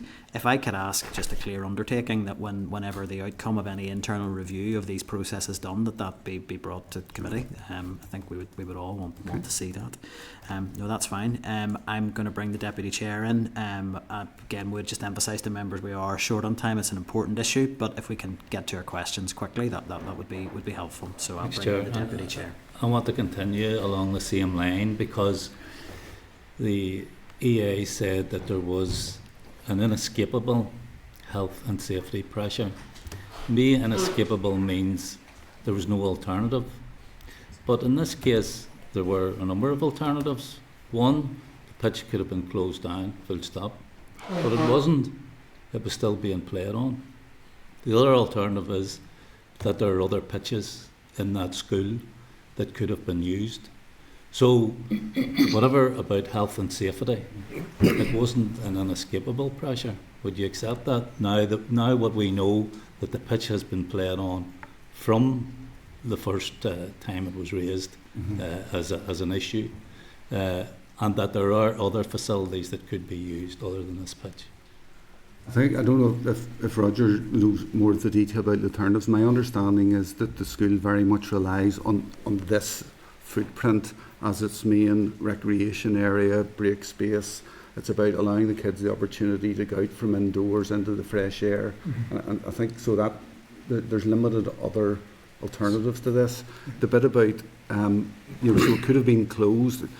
It certainly, you could argue, could have been closed for any of the after school type activity. There wasn't an alternative in terms of not replacing it in terms of if it was going to be used. But Richard, it was being used, and the point is, if it was being used, it wasn't an inescapable health and safety pressure. Do you not accept that? I don't, Pat, for the reason that if a roof needs replaced, it's not every time a roof needs replaced or every time a school needs a new traffic management system, we don't on that day close the school. But that remains an inescapable pressure. We put in place at a local level a risk assessment and local mitigating factors, but that's make, do and mend until we do the job that we need to do. So it's not that I'm arguing for the sake of arguing. That, there are situations where we don't have an alternative. Well, fair enough, I don't accept that point, but on your own website it says there's no ranking process within the Priority 1 categorisation. There's simply no robust way unique projects that are all a high risk can be compared against each other. So let's take this example and compare it to a school that has water coming in through the windows. The children have to be moved away from the windows so they don't get wet, or there's water coming through the ceilings, as the chair pointed out. Are you telling me you can't make a comparison between those particular issues? What I'm saying, Pat, and again, Roger may talk about the sort of... No, I'm asking you about what was on your website. Yeah, I know, I'm going to answer that if I'm allowed to, Pat. Certainly, go ahead. I'll bring Roger in. If there's water coming through windows, or if there's the heating system not working and that needs replaced, we will do a short-term fix to stop the water coming in or to get the heating system working on a non-sustainable basis. The reason we don't prioritise a pitch versus a heating system or a set of windows in these circumstances is because if they've both entered the Priority 1 bucket, they both get done. They both get done when they're ready to be done. But if I take this example, we have a pitch that needs replaced, and say in another school we have a roof that needs replaced or a whole set of windows. In most, and Roger may be at, but in the vast majority of cases, we can only do that major piece of work to replace the window system, to replace the heating system in July and August when the school is closed.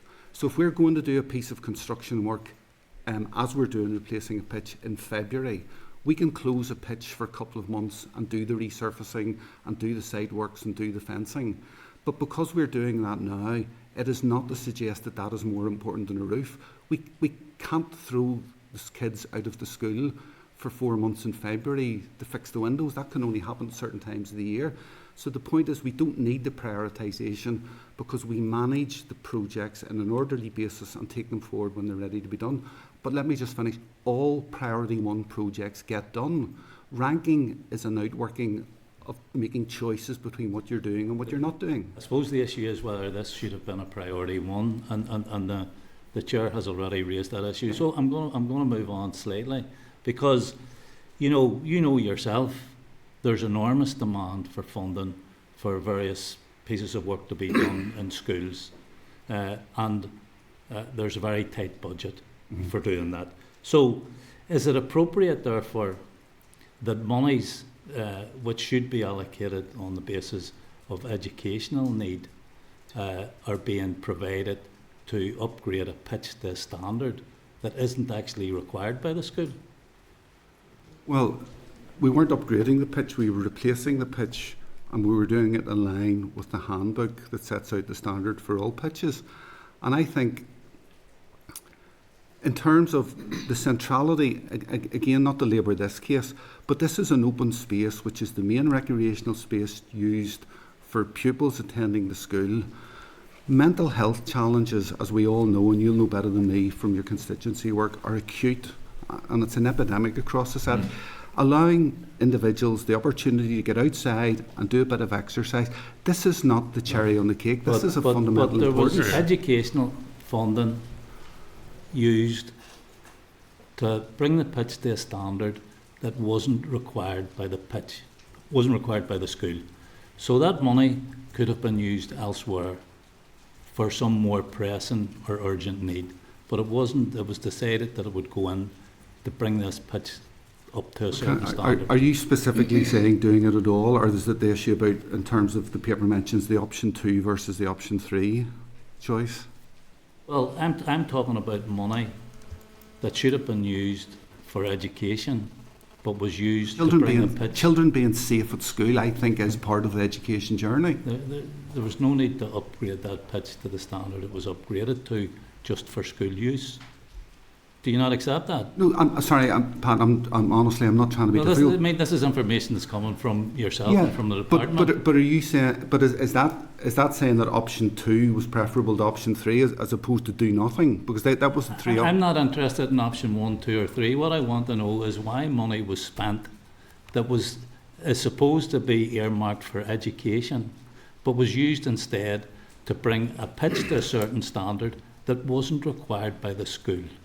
That's a simple question. The pitch is required by the school. The pitch is part of the school estate, and the school estate is used for education purposes. Money used over and above what was required for the pitch to bring the pitch and the surroundings to a certain standard.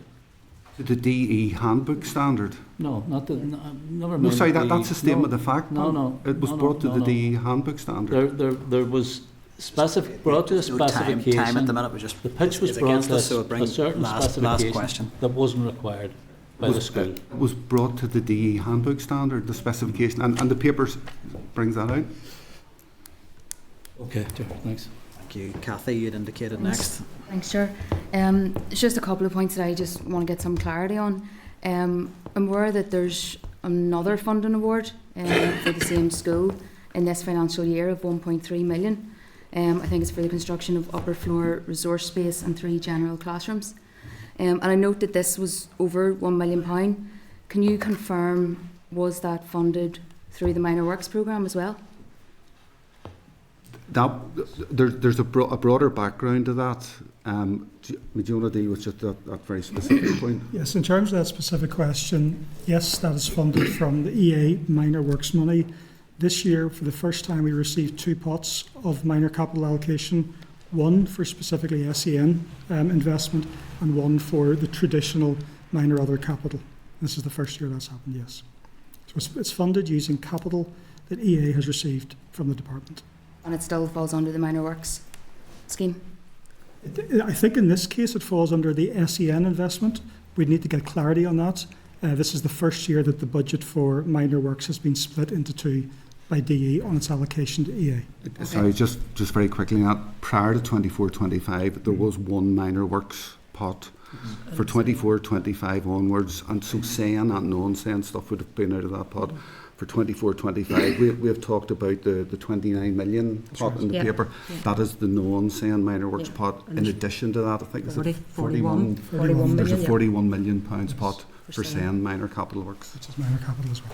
Okay, and again, this all goes back to the process as well, because it's still categorised in an EA document. It's still categorised under minor works. In fact, even the reference number on it is the same reference number or same code as would be used for minor works. So it is a minor works project. The funding pot then, Kathy, has just changed. So as Richard said, up until this year, we got a higher allocation that included, and we took out our SEN works, but they were still minor works projects.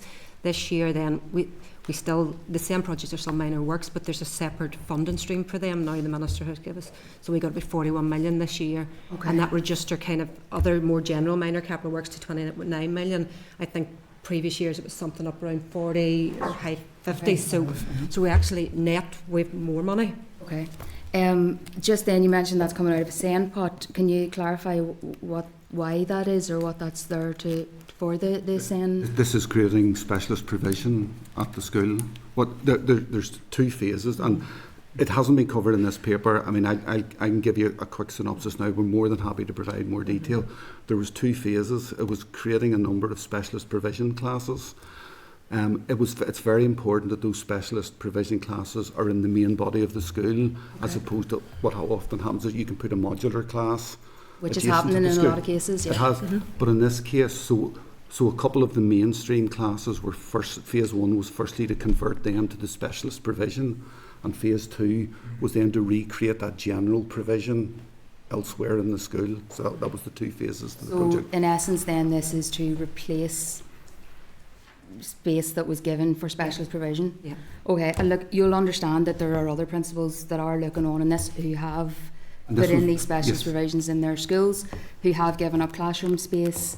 I can think of some of my own constituency who have given up classroom space right in the centre of their school for specialist provisions.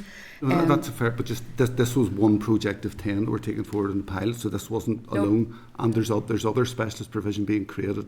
Yeah. Hopefully as we speak too. Yep, and I know because there's a lot of them in my constituency.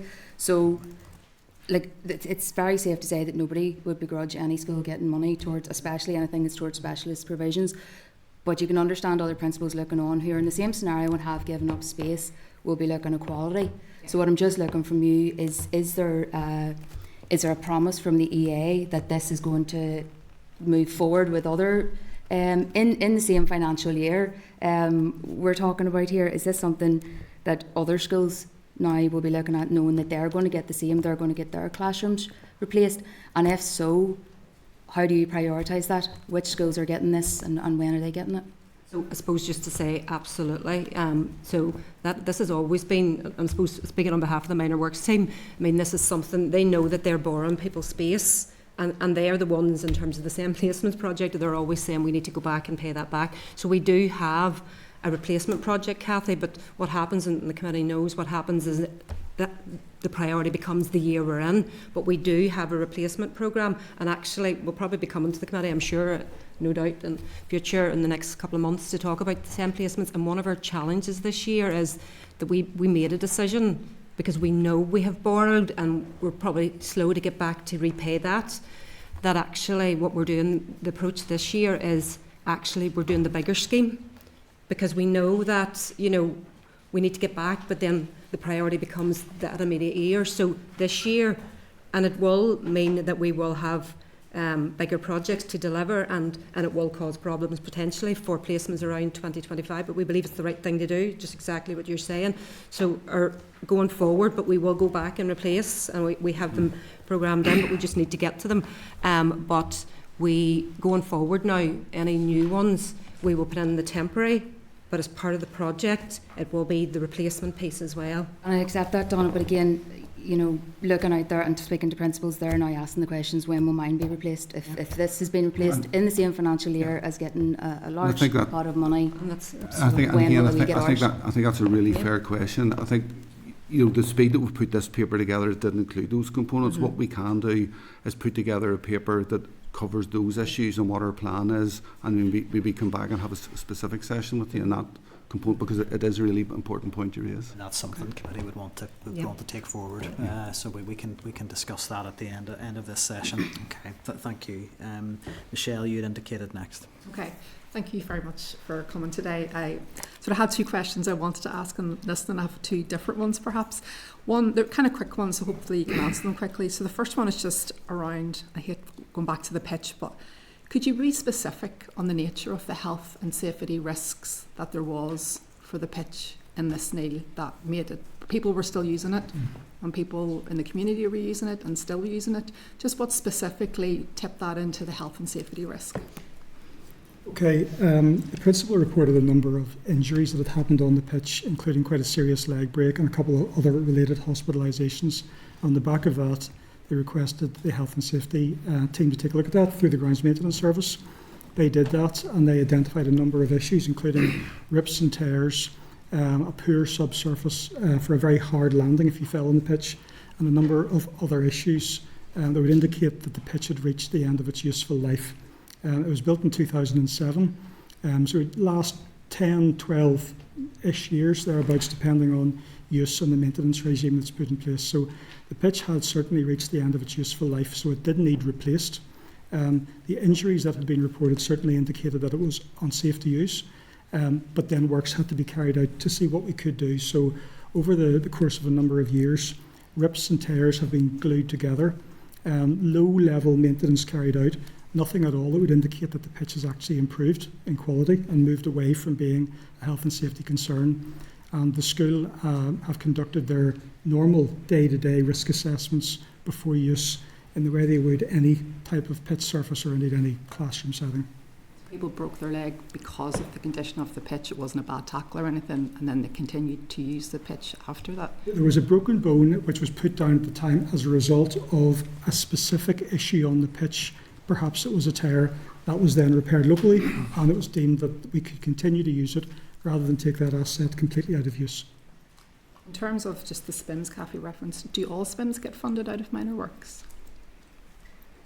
Until this Well, year? yes, they would. Yeah, it depends on the size, but the SPIMS programme has been funded out of minor works up until this year, and the department has indicated this year that it's got two separate funding streams within that minor works category. One which is earmarked for SEN work, which includes all aspects like SPIMS. Okay. In terms of then the communication around all of this, and I know that was challenged, and you've acknowledged some of the issues in terms of the pitch being used or not being used. I think there was a question as well around, and this was acknowledged, that the information on the website was different from what the custom and practice was, if you like, that the threshold had shifted in 2017, but the website still said that it was 500,000. Was that communicated to head teachers and to schools that threshold had changed because it wasn't updated on the website? I'm assuming most people go to the website to get their information. Was there a communication out to parents in 2017 when that changed, or parents to principals when that happened? Just before Roger, the detail, and again, I'll preface this, I haven't been through every page of our website. My understanding, the specific reference in the EA website was actually a page which was specifically focused on community use of school property. It wasn't a page that was the guidance page and trying to unpack how minor capital works deals with it. It was a passing reference to it, but in terms of the communications point. Departmental website, Yes, to be clear. I'm only speaking for the EA. Referencing the EA very clearly. I am not aware that there was wide communication on that, but I also don't think it's relevant, because when schools come to us with a need, whether it's by application form or by identifying something through other means, they wouldn't know how much it costs. They're coming to us with a problem that they're asking EA as the managing authority for controlled sector schools to look at. So in terms of the value, I don't know if it would be relevant to say to the wider community, look, there's been a shift in this. It's absolutely good practice to get it right. I agree with that, and that did change in 2017. I think the short point Roger's making is we would say with a high degree of confidence that no school leader has ever said, I have a problem, but I'm not going to raise it with the EA because I think it might have crept across the £500,000 threshold that I think is in place. they would tell us they have a problem. And it's a long time from an indication of that problem before we ever start to quantify what that will be, because that requires a considerable, in terms of Lisneal, as an example, the health and safety inspection, the feasibility study, that all predated the quantification of the issue here. So that process starts. I think it just feeds into that concern, and why this has all become an issue is that lack of understanding, transparency, or a sense of what an actual process looks like. It seems very complicated. It feels like something that is difficult for us on the outside of this system to understand. And I think it's fair that the information that's presented publicly is accurate and is consistent. And I'm just wondering what your processes are. You looking at those processes now to make sure that these things don't happen again? Because I think it was very quick for everybody to find that reference and access on the departmental website, but it builds into a lack of confidence around us. It hasn't helped the situation. No, and I absolutely take that point, but I think it's an important point to say, and I'm not saying this to be evasive, this isn't a particularly relevant point for school leaders, because they care more about the quality of their heating system and are their windows safe and secure rather than thresholds. A constant complaint I receive when I'm out at schools from school leaders is, do you have to write to us so blooming often? Yeah. There's far too much communication. So I think I would answer your point by saying we are constantly reviewing the extent and quality and accessibility of our communications. We have recently launched, for the first time, a comprehensive survey to all schools, asking them to sort of tell us more about the way we engage with them and the services we provide. We want to use that input to design how we engage in the future. So I hope that offers you some assurance. But in the past, there's a tendency for all public sector organisations to say, this is how we do business, this is how we communicate with our stakeholders, and we'll do it. What we're saying now is the dialogue with the stakeholders actually determines how we design and deliver services, and we've started that process. So I think we are in the place you've referenced. Just one final point then around very brief, Michelle. The complexity of all of this.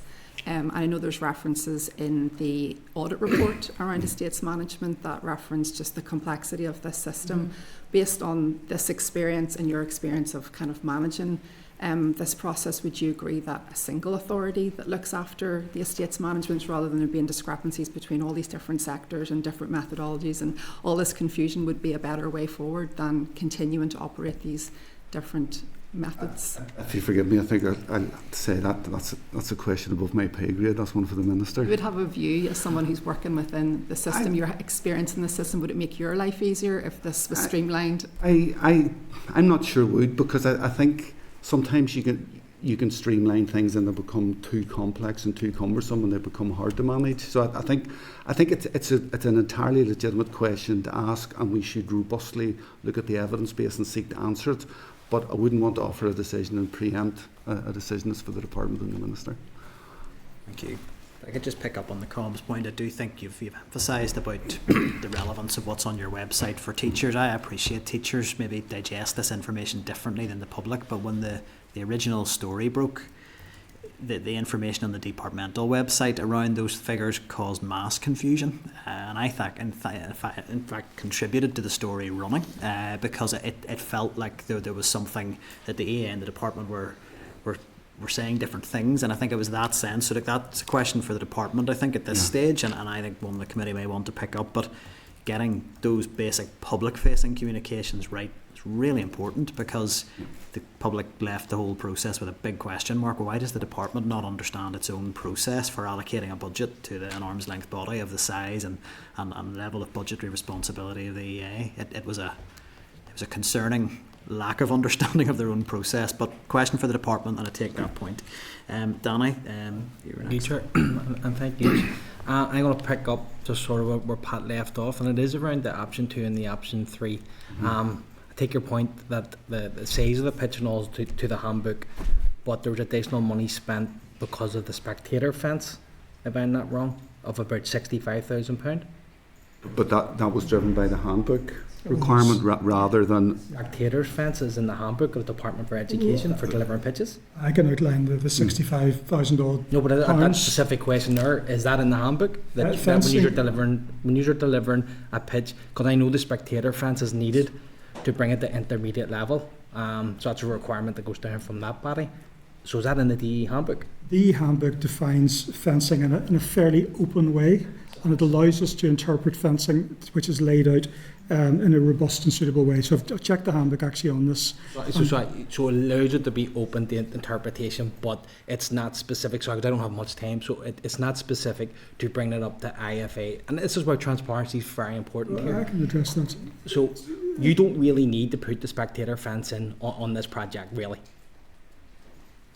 Well, I can explain the difference between option 2 and 3 quite briefly, if you'd like. So £65,000 is the entirety of the difference between option 2 and option 3, and that is the essentially replace like for like, which includes dimensions that historically have been out of shape and areas of that which are out with the department's building handbook.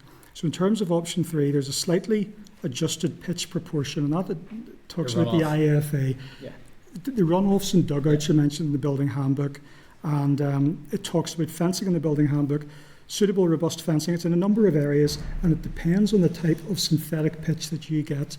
There are multiple choices of synthetic pitch which school leaders contribute towards depending on the type of sport that they choose to play. Under this particular one, the 65,000 is extra for a spectator fence. No, it's not. So It's how much not. more? It's not. How much The more money for the £65,000, which was just a business case figure. It's less than that when it actually comes to construction. So it's not £65,000 in total. What would it be That then? includes, I think it's likely to be about 50-ish. That type of figure. 50,000. When we have. But that £50,000 is for us to change what was a 2007 pitch that was not in line with the department's building handbook, to put in an adjusted pitch proportion, which actually resulted in the pitch being marginally smaller, to add in proper runoffs, to add in dugouts in line with the building handbook, and to put in fencing in line with the handbook that was not in place back in 2007. But you don't need them So, extras. So what Pat was in saying, terms and you were saying it was to the handbook. No, but those extras are to the handbook. That is but, to the handbook. Yeah, but it's them extras that doesn't really need to be a part of that. They're to the handbook. Because what I'm going to ask is, because transparency is very important, because is this now an opportunity that is a leg up to get an outside club then could then advance of more money? More funding? This is nothing more. Shovel-ready? This is nothing more and nothing less than completing the project to the DE handbook standard.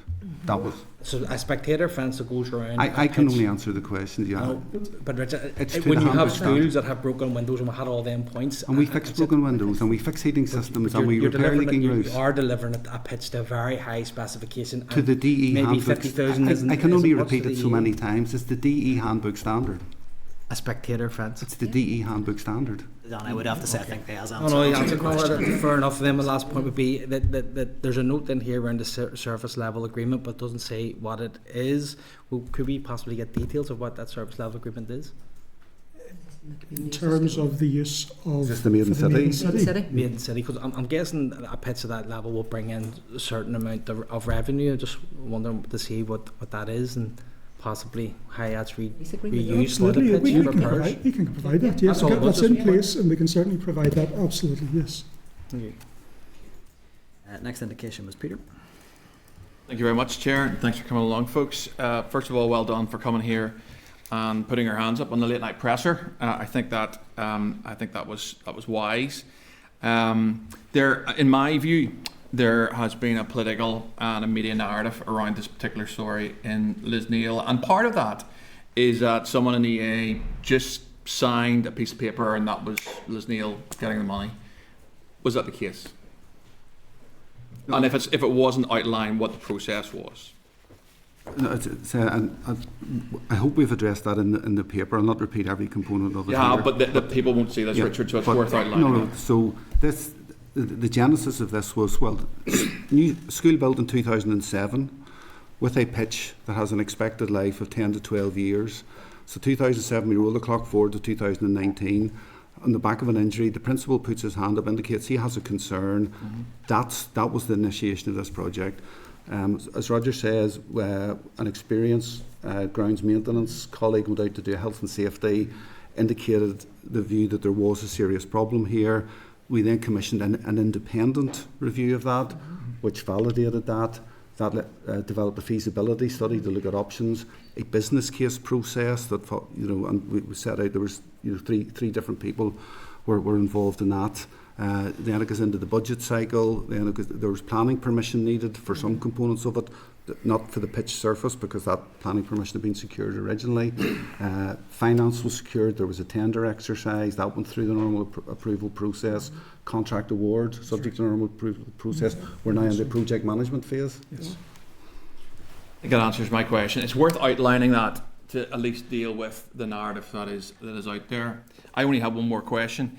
And I'm going to direct it to you, Roger, if that's okay. How long have you been in the EA? 18 plus years. In those 18 years, have you ever witnessed one school being subjected to the level of scrutiny that Lisneal has been under over the last 3 weeks? No, I haven't. Okay. I'm not going to ask for your opinion on that because you're an official. But my view is that what has happened over the last 3 weeks with Lisneal is not scrutiny. I believe it is an agenda driven by some in the media. I understand that some of the things that we've discussed today about the presser and some figures on websites probably didn't help much. But I would reflect that politicians shouldn't jump in when they don't necessarily understand all the details. And I think that, for example, the Belfast Telegraph, who've been running the story, 20 stories about one school in 3 weeks. A principal who's been threatened because of some of those, because of the press speculation around that, fueled by some people in politics, I think is shameful. And I would just want to reiterate, from my point of view, that Michael Allen is a brilliant principal. That all I know about Lisneal is it's a super school. I'm sorry it's been dragged into this. And I think what everyone should reflect in is being considered and careful before you step into this territory, because behind all this there are real people, there's a real school, and I feel for that school, especially in terms of what they've been subjected to over the last 3 weeks. Chair, that's me. Thank you, Peter. I think it's been covered in previous committee sessions on this issue. I maintain that it's legitimate for the committee to look at how public money is spent, and I think most of what's been discussed here is around how public money is spent and ensuring that's open and transparent and that accountability structures are clear. And we have had the CEO of the EA confirm today that the EA acknowledges there's a need to take this away and have a look at how these processes operate. And I think the fact that that has been stated today on the record would suggest that it remains appropriate to ask questions around how public money is spent on our school estate. Sure, I have no issue with that. However, there's ways of doing it. My point is, and what I was driving at there is there's ways of doing it, and I think that there has been narrative around this, political narrative and media narrative, that has heightened the issue rather than taking the steam out of it. I'm going to bring David in. Thank you, Chair, and thank you for coming here today in what is no doubt a difficult briefing, not just for you, but for my colleagues who don't like to talk about Lisneal, but we are in now to, I think, our 4th hour probably talking about Lisneal. But that's not what they're just talking about public money, I understand, but it seems to be focused on one school. On that, could I ask you just to clarify, and I know it's within your paper, but like my colleague, I think it's worth clarifying. There's 5 other similar projects in the area that have not received similar scrutiny from politicians. Would that be right? Just to be careful in terms of similar, I don't want similar to be interpreted as they are pitches or they're similar projects. They were projects that were a similar stage to Lisneal that have been taken forward. I'm not sure geographically they were in the same area. Across Northern Ireland. But there were 5 other projects at a similar level of completion as Lisneal. Okay, and none of which have received, certainly not media focus, but certainly you wouldn't have received the same amount of queries around those 5 projects? No. Okay. And I think the point that you raised earlier, Richard, is a pertinent one, because at past committee sessions, members of this committee have expressed a desire to encourage physical education, outdoor play, to value that on a similar level to other forms of education. But now, when we talk about facilities that allow that to happen, there's a question whether they should be valued in the same way as other parts of our school estate.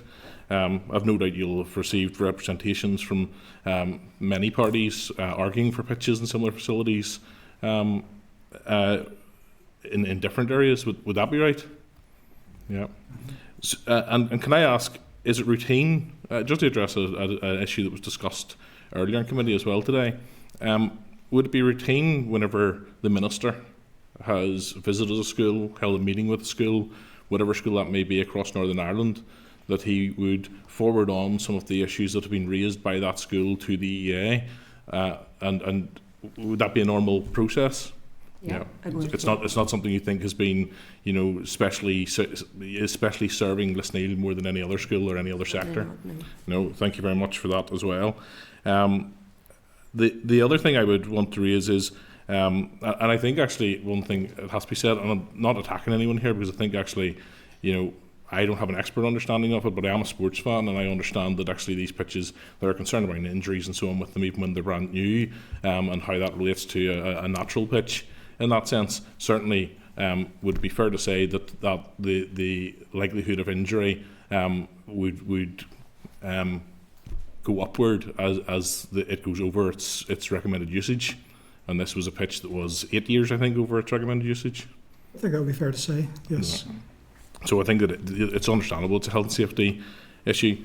Also, just to again clarify for members, because we have, I think it's already been clarified actually, but I think it's been again used here today. IFA standard, and I think at the previous committee meeting that focused on this, we had talk of IFA standard, of UEFA standard, of all sorts of standards. I wonder that Real Madrid weren't coming over to see if the pitch was of adequate standard for themselves. But could I just in your terms, and you've talked about the handbook, IFA standard refers to the dimensions of the pitch essentially. It does, yes. And would you say that 3 and 4G pitches across Northern Ireland, depending on what level they are, the carpets are largely similar? Yeah. Thank you very much. Thank you, Chair. David. Cara, you'd indicated next. Thank you, Chair, and thank you to the panel for being here today. And I can assure you I have no want to politic on this issue. It's all strictly about process and getting clarity on some of the issues that we've been talking about over the last number of weeks here at committee. I'm really concerned about just how much this topic has perhaps damaged public confidence with the EA and with processes. And Richard, I appreciate you've mentioned about lessons learned. Can you be specific on what lessons have been learned? And I do note the public and teachers that I've spoken with would like just that bit more clarity on how these decisions are made, the process in which they go through, and could that lesson that is being learned include more information online for people to really understand that bit more about how these decisions come to be? Yeah, I think there's always a trade-off in terms of transparency versus information overload and putting information that's large. I mean, lots of what we lovingly refer to as our sort of governance and oversight structures are designed to send the man and woman on the street immediately to sleep because they're dull and laborious. That doesn't remove their importance, and I think we do need to find a way that people can understand how decisions about what are large sums of money by any definition are taken. We're happy to look at that and how we do it. I think I do have to say one of the lessons for us here has been, I think there's mistakes we have made along the way. One of the key mistakes we made is we didn't go out early enough with a comprehensive paper to contextualise what we were doing and how we were doing it. And I think that allowed, and it's not for me, I mean, elected representatives know this so much better than me, but once you get behind the story, it gains momentum, and oftentimes the truth is the first casualty in that. I think we didn't do enough early enough to actually explain what was happened, why it happened, when it happened. I think there are a number of misconceptions about what has happened here. I see are still appearing in the public discourse in this, and that's why my introductory comments wanted to deal with those 4 points. So the lessons for us are, explain this, but I wouldn't want to rely on the fact that we explain our decision-making process on an EA website as being enough when there is an issue of concern about an individual project. I think we still need to come out early and give a comprehensive articulation of that. So I think the big lesson that is, but as I said against that, as my comms people always say to me, when you're explaining, you're losing. We need to find a way to get out ahead of that and make sure people understand what's happening and when. I would also say that the heavy lifting in this is done by the scrutiny and oversight that's done to us by both our own board and our sponsor department, and indeed scrutiny by the Audit Office and my own role as accounting officer, in fact that I'm accountable through the Public Accounts Committee and the Assembly. So there are many components to that. It is difficult to explain all that in an accessible way to the public, but again, it's a very fair point. No, I think you're right. I think there's opportunities there to use sort of simplistic messaging like infographics, simple videos, things like that. And I think that will take away from something there's a bit of a mystery around this funding. And I think really clear strategic communication with the public and with schools would be beneficial to refute that. Another member had made a comment. There's been around 20 stories about this school. For example, we've learned recently over the past sort of 24 hours about the 1.3 million investment. Do you think it was wrong that the minister didn't allude to that funding? And I think that there's other members have made comments, this feels like it's being sensationalised. But do you think that perhaps the minister not mentioning this previously has kind of fed into that? Do you think that that's problematic, or that it should have been raised with us at a committee level? Or do you have a personal comment on that? If you forgive me, I think can I sidestep offering any critique or assessment of a minister? I think. I think it's of fundamental importance that when any of us come to committees, we answer the questions that are put to us. But in terms of how that's done and when it's done, if you don't mind, I'm going to leave that for others to comment on. I'll respect your position. It's just, I think when we had the minister at committee, for me, understanding that initially the decision was made that this was an immediate health and safety risk, and then when the EA had come out to correct that, that's where I think the public are gaining a sense of confusion around this school. But no, I'll respect your position. And just lastly then, is there anything the committee should know today about this school, or any funding that we don't already know about and should? There's certainly nothing I'm aware of that hasn't been. No, as I say, and it's not a caveat to that. I think we've said we will develop a broader paper to talk about the SEN issues, which may bring a bit more detail to what's already known, but it's not that there's a revelation that we're holding back. Okay, no, I'm content. Thank you very much. Okay, thank you, Cara, and thank you all for your time today. Again, Sure, could I ask for clarification? If it's for clarity, just a something, short yes. question. In terms of lost space that was used for setting up SPIMS, the replacement funding, does that come from the SEN budget or the minor works budget? All from the SEN. It's all part of the one project in a number of phases. We can check that. We think the answer is it's all from the SEN one, but we'll check that and confirm definitively for you. Chair, could I just add one point? It's just in terms of, it's really important for me, our relationship with the committee. I'm not commenting about anything that happens outside this room, but just to say to committee members today, from our perspective, when we come here, we expect to get hard questions and to be challenged. And that's exactly what's happened today. It's right that it happens. As Roy Keane would say, that's our job. No, and you do it very well. But I just want to say, from our perspective, we're very comfortable. We expect to come here and to receive the sorts of questions and challenge that we've got, and we'll do so again. We may not always agree, but we're happy to do that and to come along for that, and that's a core part of our job.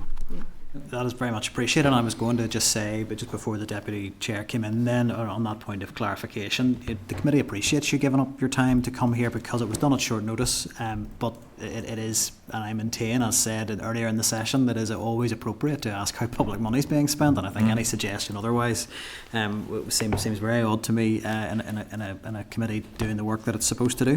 But we do thank you for your time. I would ask that, and I think we'll get agreement, but I think that further paper that you referenced to provide some clarity around that SEN minor works budget and how that has been rolled out would be very helpful. So thank you. You guys. Okay. So, just while witnesses are making their way out, thank members for their patience. It's been a long evidence session today. We have that point of clarity around the SEN minor works budget and perhaps the opportunity for a further paper on that for members, which I think if we can agree that we just confirm in writing that we want to seek that clarity.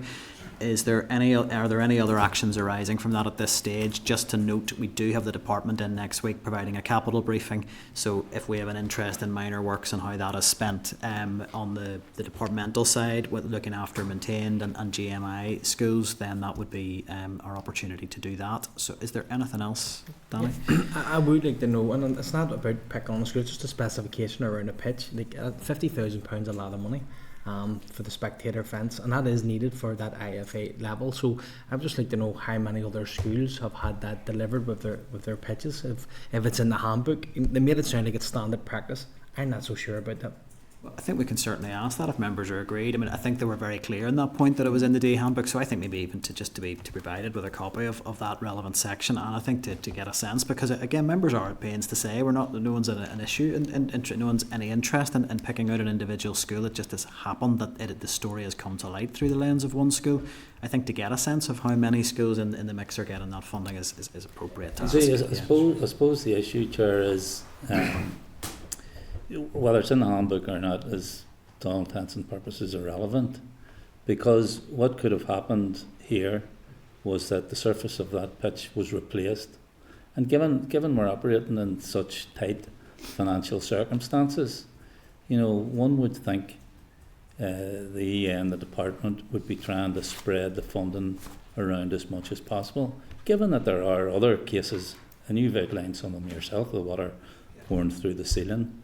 And now we see there's actually 2 million gone into Lisneal over this financial year, and you just wonder, well, why go for the gold standard? Why not, trim it back a bit, and then there's an extra 50 grand for somewhere else? Is that perhaps to maybe, and I'll maybe try and preempt comments on this side to me in terms of to look at an appropriate action on this. I mean, in terms of my earlier questions around the prioritisation, there was an undertaking, as far as I could take it from the EA, that they were going to undertake a review of this. I mean, would be seeking a clear written briefing on the scope of that review, of how all of these projects are prioritised, in terms of what goes into the priority one pot and what does not.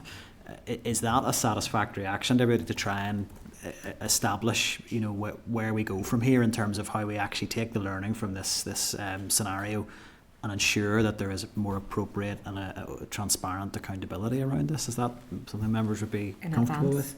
Of the review? I think to understand what's the scope of that, what are they actually going to look at, and I would suggest we ask the same questions of the department on their side next week. David?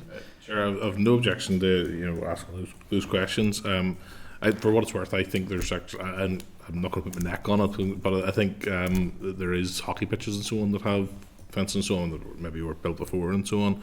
I'm pretty sure there are, yes. But I do have the note, I think, that we have rolled back from looking at the pitch and accusations made about the pitch and the overall project and so on to now focusing on a £50,000 fence, allegedly, and whether the focus on Lisneal has been proportionate to the issues raised, and whether the focus specifically on Lisneal rather than other schools has been proportionate. I think the witnesses today, I think, showed remarkable candour and willingness to put their hands up and say when they were wrong. I think an action point for some may be to reflect on what they have said and whether they should do the same. It's not allegedly. Sorry, the 50,000. I'm actually trying to take it away from it. What I'm saying is, if that's in the handbook, that's grand. But how many pitches have been delivered with that? That takes it away from it. That's what's in. It's not allegedly. The official said it. I actually understand that point. I just think that it's worth noting that we have come a long way from where we started in terms of now where we're focusing on the and we talked about different standards of carpets and pitches and so on, and now we're at the fence. And I accept your point. But I actually asked the minister that was my one question. I was trying to get that to him, and he wouldn't answer me. In fact, it was the minister who called me sectarian for wanting to ask that question. That's all. Come in to just try and maybe draw a line under this. Can I very brief point. Okay, just one point. I mean, look, we do need because to draw a line. come Yeah, to no, what it's we fine, agree Chair. on. Come to what we agree on. But I'm not. Yeah. I've brought other members in on to hear your. No, point. I appreciate that, Chair, and thank you for your indulgence. Look, it's just to pick up on what Pat said there about this additional 1.3, which is brought up today a couple of times. I mean, my understanding of this, and even the Telegraph reflected on this. I mean, this is for autism. The spend here is to replace classrooms that have been repurposed for autistic kids in Lisneal, and part of the objectives that the committee has established is supporting SEN. So this 1.3, I don't think it should be brought into it. I think that 1.3, and you can do your own research. This is for specialist autism services in Lisneal. It's SEN. The spend, and they reflected on some of this today, is to replace classrooms that are now have been purposed for this. And I don't think we should draw it in. I think it's shameful that the Telegraph went with that sort of line on it. But I'm not going to speak for them. But I'm just saying I think we want to avoid that, because I think, and your colleague mentioned it in passing during the committee, it is something that we should actually think this is great. There are special need kids in Lisneal with autism who are being supported, and that's where that spend's coming from. No member's going to object to spend on SEN provision, and I've seen your indication, Cara. I'll come in and bring you in 1 second. My point to that is that the officials offered a further clarification around how minor works for the regular pot and for SEN are divided fine with up. that, Chair. No problem. And at times seemed a little unsure themselves how it was divided up. So I think, again, in the interest of fine. just proper transparency. That's scrutiny. I'm happy enough with that. That's the procedure. If this has shown anything, it is that we are not quite sure how minor works budgets are divvied out, and I put that on the departmental side as well, which we can raise next week. Karen?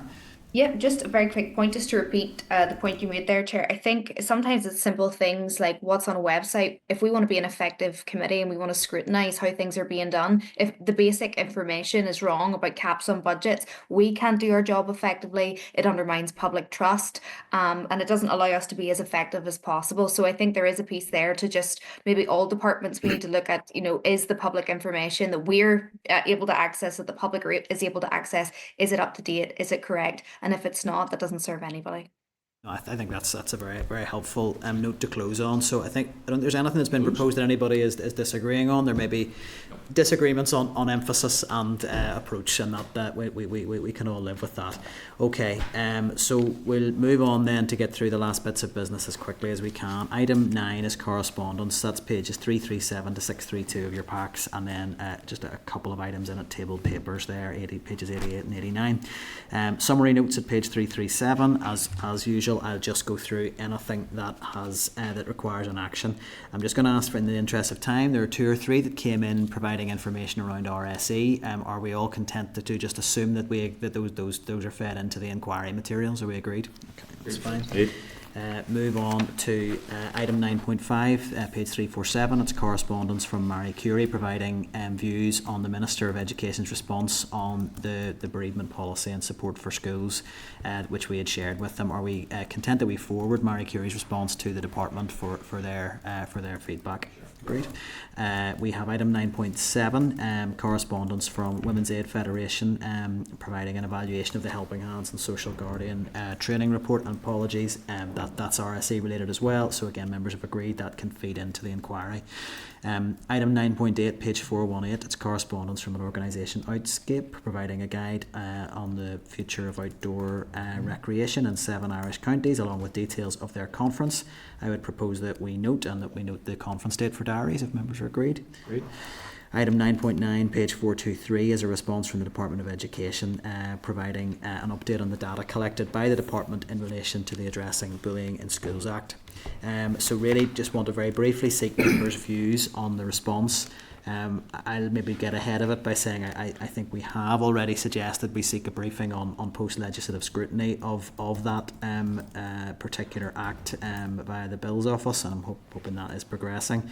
But if just to open it up, as I know it's an issue we have discussed in committee, if any other members want to come in. Michelle was looking to come in. Agree. I think a briefing would be helpful, and that could include just some information on best practice from other areas would be helpful as well.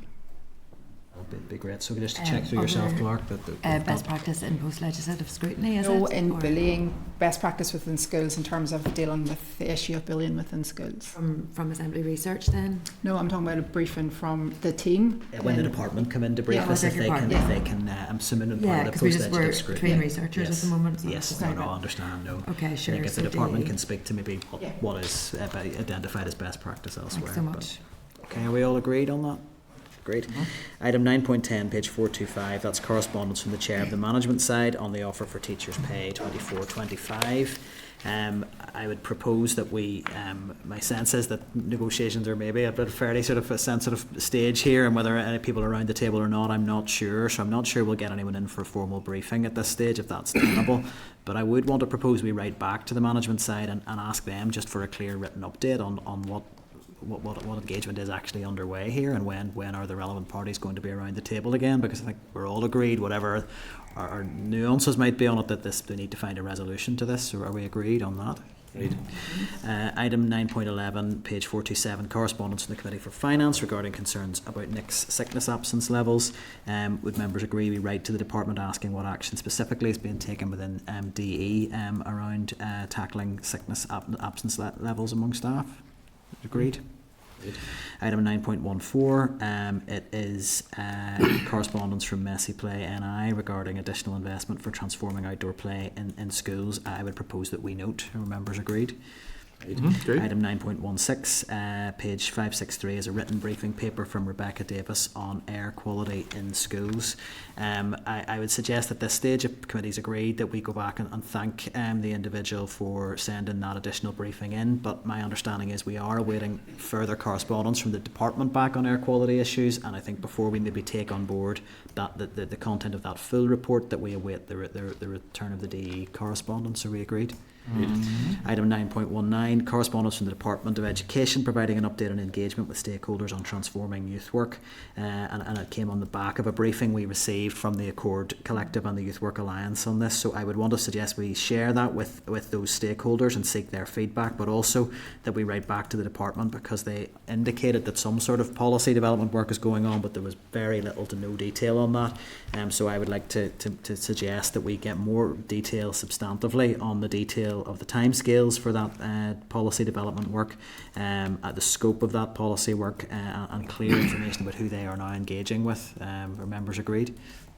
Danny, did you want to? Yeah, no, it's very important, because you heard that from the presentation earlier on, how the pivotal role that our youth workers are playing, and breaking down actually the areas as well where it'd be good, where maybe better practice not elsewhere, but there's still that concern around the specifications and when they're written up, especially for the community and voluntary sector of it, and that insecurity that goes with it. So it needs.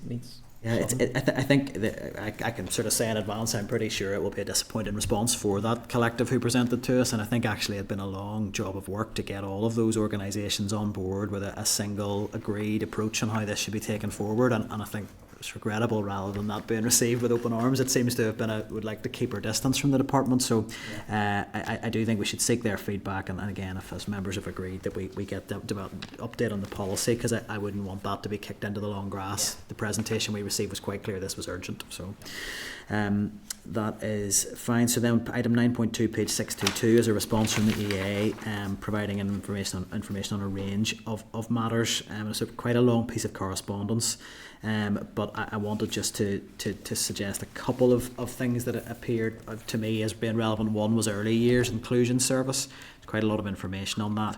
And it seems clear to me that the non-statutory preschool providers are not on an equal footing here. They can't access that same referral process that the statutory settings can. And my concern is that is there a possibility that children, just by virtue of the setting they're in, are not going to access the same support that children in a statutory setting would? So I would like to suggest we write to the EA to ask if they can provide more clarity on how they can give us confidence that those non-statutory setting, the children in those settings are going to get the same service. Are members agreed?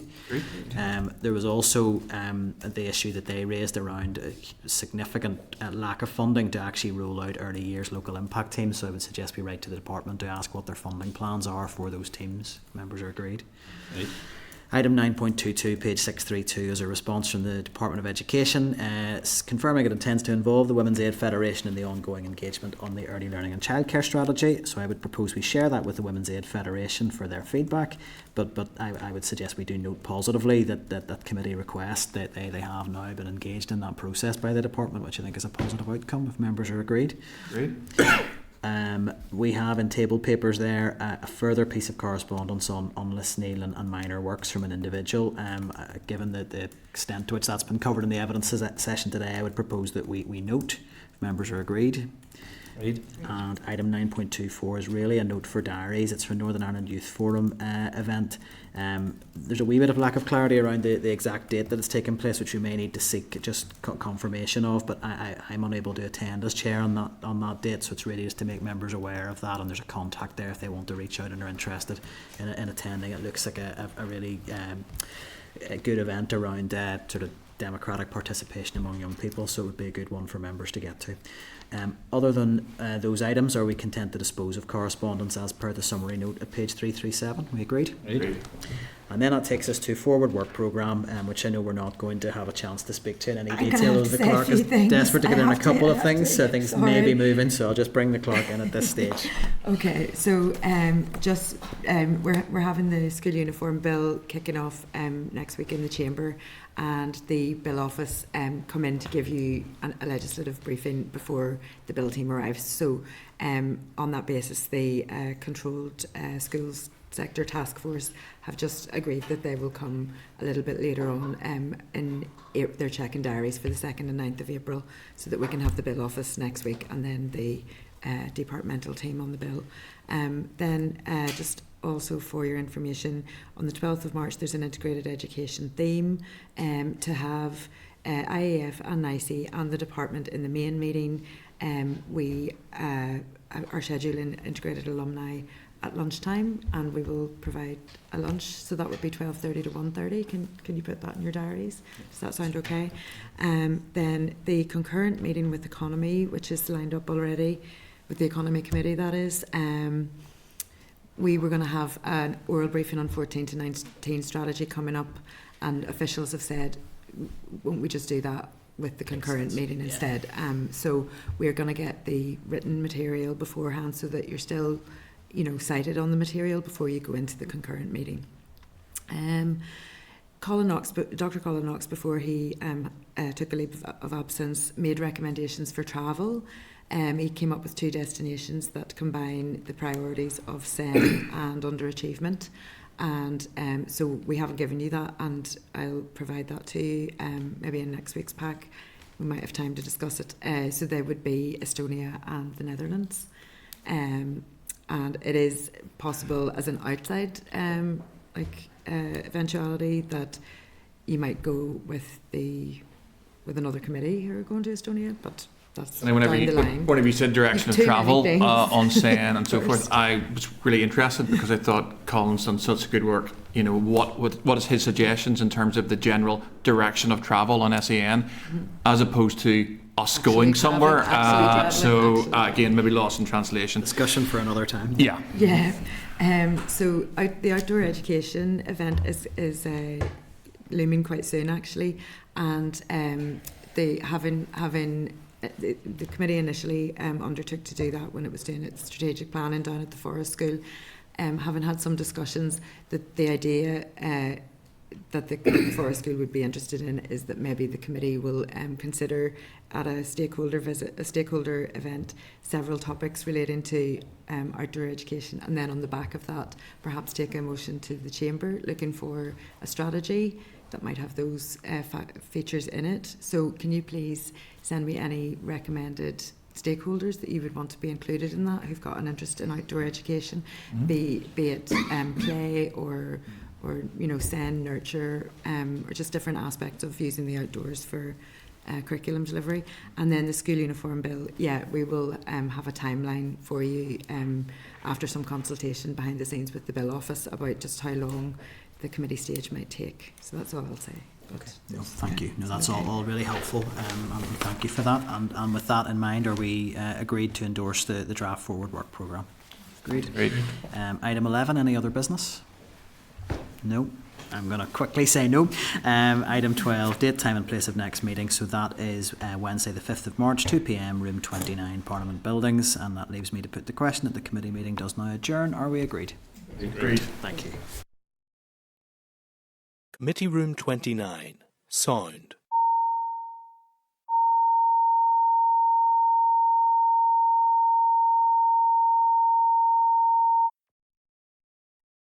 Committee Room 29. Sound.